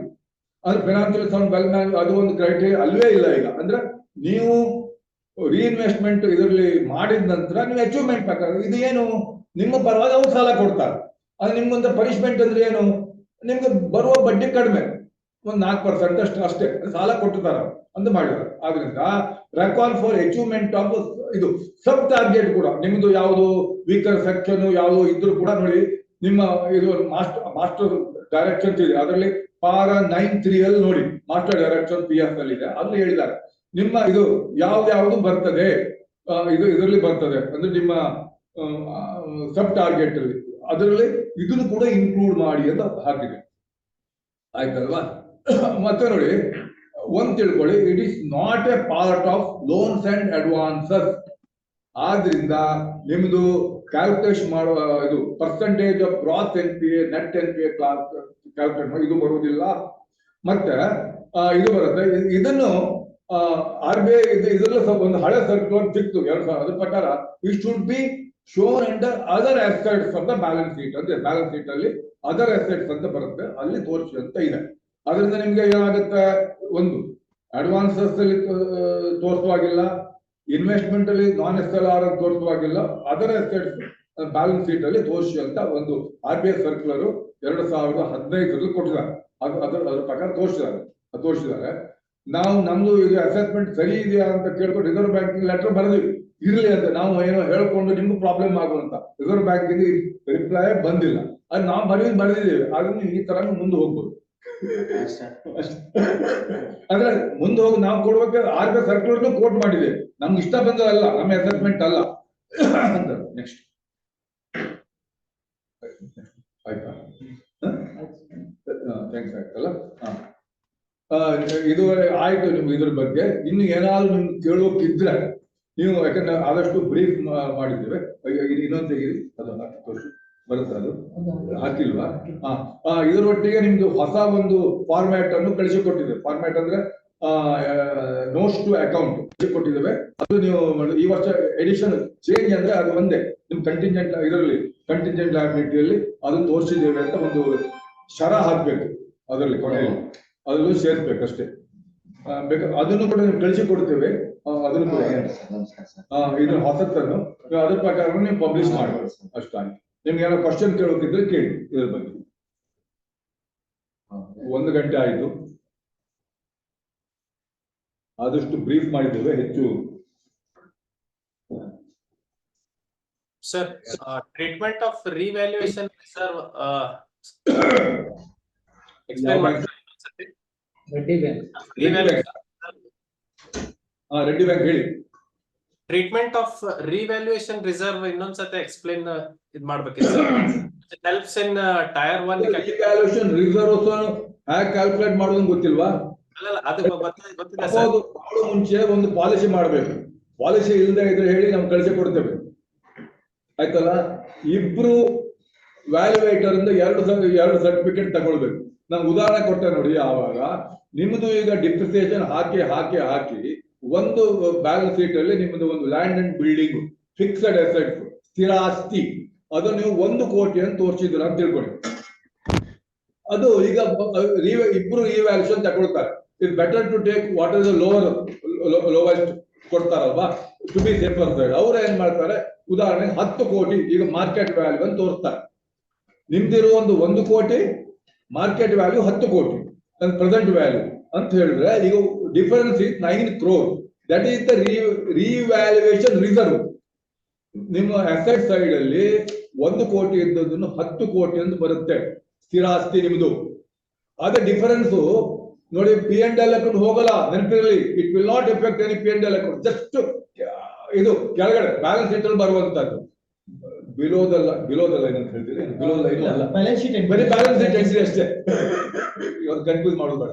ಬರೀ ನೀವು ಅಲ್ಲಿ ಬ್ಯಾಲೆನ್ಸ್ ಶೀಟ್ ಅಲ್ಲಿ ಹೊಸ ಎಂಟ್ರಿ ಆ ಕಡೆ ಲಯಬಿಲಿಟಿ ಸೈಡ್ ಅಲ್ಲಿ ರಿವ್ಯಾಲ್ಯೂಯೇಷನ್ ರಿಸರ್ವ್ ಅಂತ 9 ಕೋಟಿ ಮಾಡ್ಬೇಕು.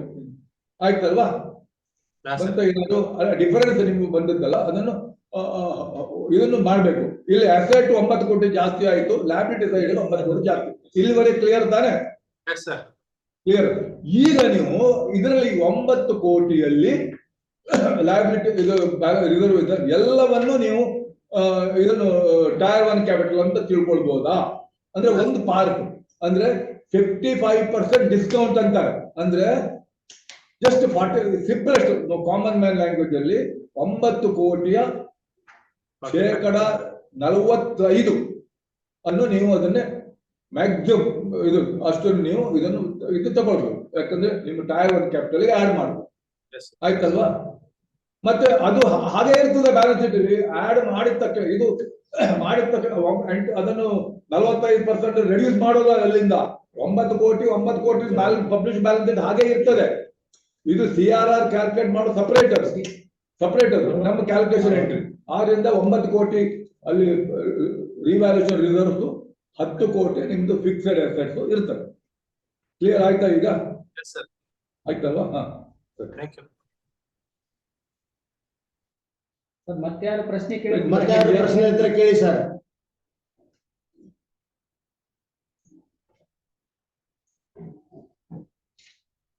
ಮತ್ತೆ ಯಾರಿದ್ರೆ ಪ್ರಶ್ನೆ ಕೇಳೋ ಕೈ ಎತ್ತಬಹುದು.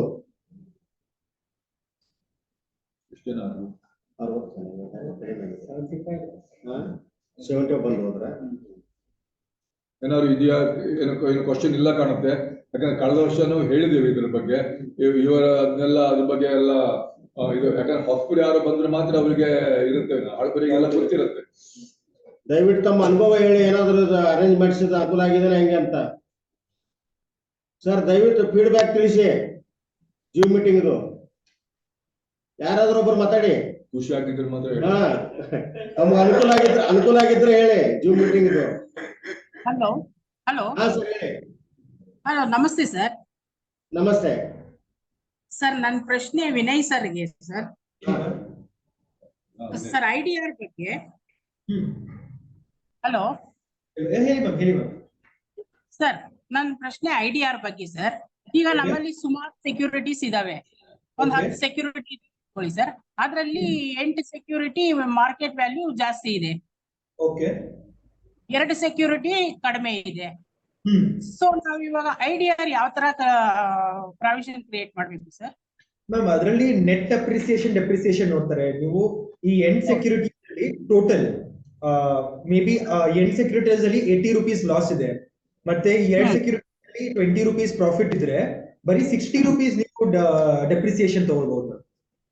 ನೆಟ್ ಆಫ್ ತಗೋಬೇಕು, ಅಪ್ರಿಸಿಯೇಷನ್ ನೋಡ್ಬೇಕು ನೀವು. Hello, final net of full thing ನೋಡ್ಬೇಕು ಮ್ಯಾಮ್ ನೀವು. Okay sir, okay sir, thank you. ಯಾವ ಬ್ಯಾಂಕ್ ಹೇಳಿ madam? Sir, TMC bank Doddaballapur. ನೋಡಿ, ಇಲ್ಲಿ 2-3 ಅಲ್ಲಿ ನೋಡಿ 3-4 ಕ್ಯಾಟಗರಿ ಇರ್ತವೆ. ಎಲ್ಲ ಇರ್ತವೆ ಕ್ಯಾಟಗರಿ ವೈಸ್ ನೀವು ನೆಟ್ ಆಫ್ ಮಾಡಬಹುದು. ಕ್ಯಾಟಗರಿ ಎಲ್ಲರೂ ಅಲ್ಲ. ಮ್ಯೂಚುವಲ್ ಫಂಡ್ಸ್ ನೆಟ್ಟು, ಗವರ್ಮೆಂಟ್ ಸೆಕ್ಯೂರಿಟೀಸ್ ನೆಟ್ಟು, ಅದರ್ ಸೆಕ್ಯೂರಿಟೀಸ್ ನೆಟ್ಟು, ಆ ತರ ಮ್ಯಾಮ್. Not full net. ನಿಮ್ ಟೋಟಲಿ 6 ಬೈಫರ್ಕೇಶನ್ಸ್ ಇದೆ ನಿಮ್ದ್ರಲ್ಲಿ ಸೆಕ್ಯೂರಿಟೀಸ್ ಅಲ್ಲಿ. ನೆಟ್ ಆಫ್ ಈಚ್ ಸೆಕ್ಯೂರಿಟಿ ನೀವು ನೋಡ್ಬೇಕು. ಮತ್ತೆ ಈ security- ಒಂದರಲ್ಲಿ ಲಾಭ ಇತ್ತು ಅದನ್ನು ಏನ್ ಮಾಡಿ ನಟ ಮಾಡಕ್ಕಾಗಲ್ಲ.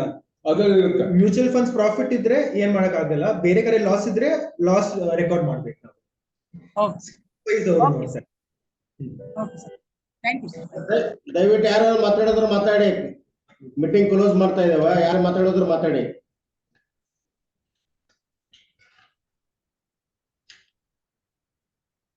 ದಯವಿಟ್ಟು ಇವತ್ತಿನ ಫೀಡ್ಬ್ಯಾಕ್ ಬಗ್ಗೆ ಮಾತಾಡಿ ಯಾರಾದ್ರೂ ಒಬ್ರು. ಥ್ಯಾಂಕ್ ಯು ಚಾಟ್ ಅಲ್ಲಿ. ಇನ್ನೇನು ಕ್ವಶನ್ ಇಲ್ಲ ಅಂತ ತಿಳ್ಕೊತೀವಿ. ಓಕೆ, ಇನ್ನೇನು ಕ್ವಶನ್ ಇಲ್ಲ ಅಂತ ತಿಳ್ಕೊಂಡು ಇವತ್ತಿನ ಮೀಟಿಂಗ್ ಎಂಡ್ ಮಾಡ್ತಾ ಇದ್ದೇವೆ. ಎಲ್ಲರಿಗೂ ಧನ್ಯವಾದಗಳು. Thank you sir. Thank you, sir. Thank you. Thank you, sir. Thank you sir. Thank you, sir. Thank you.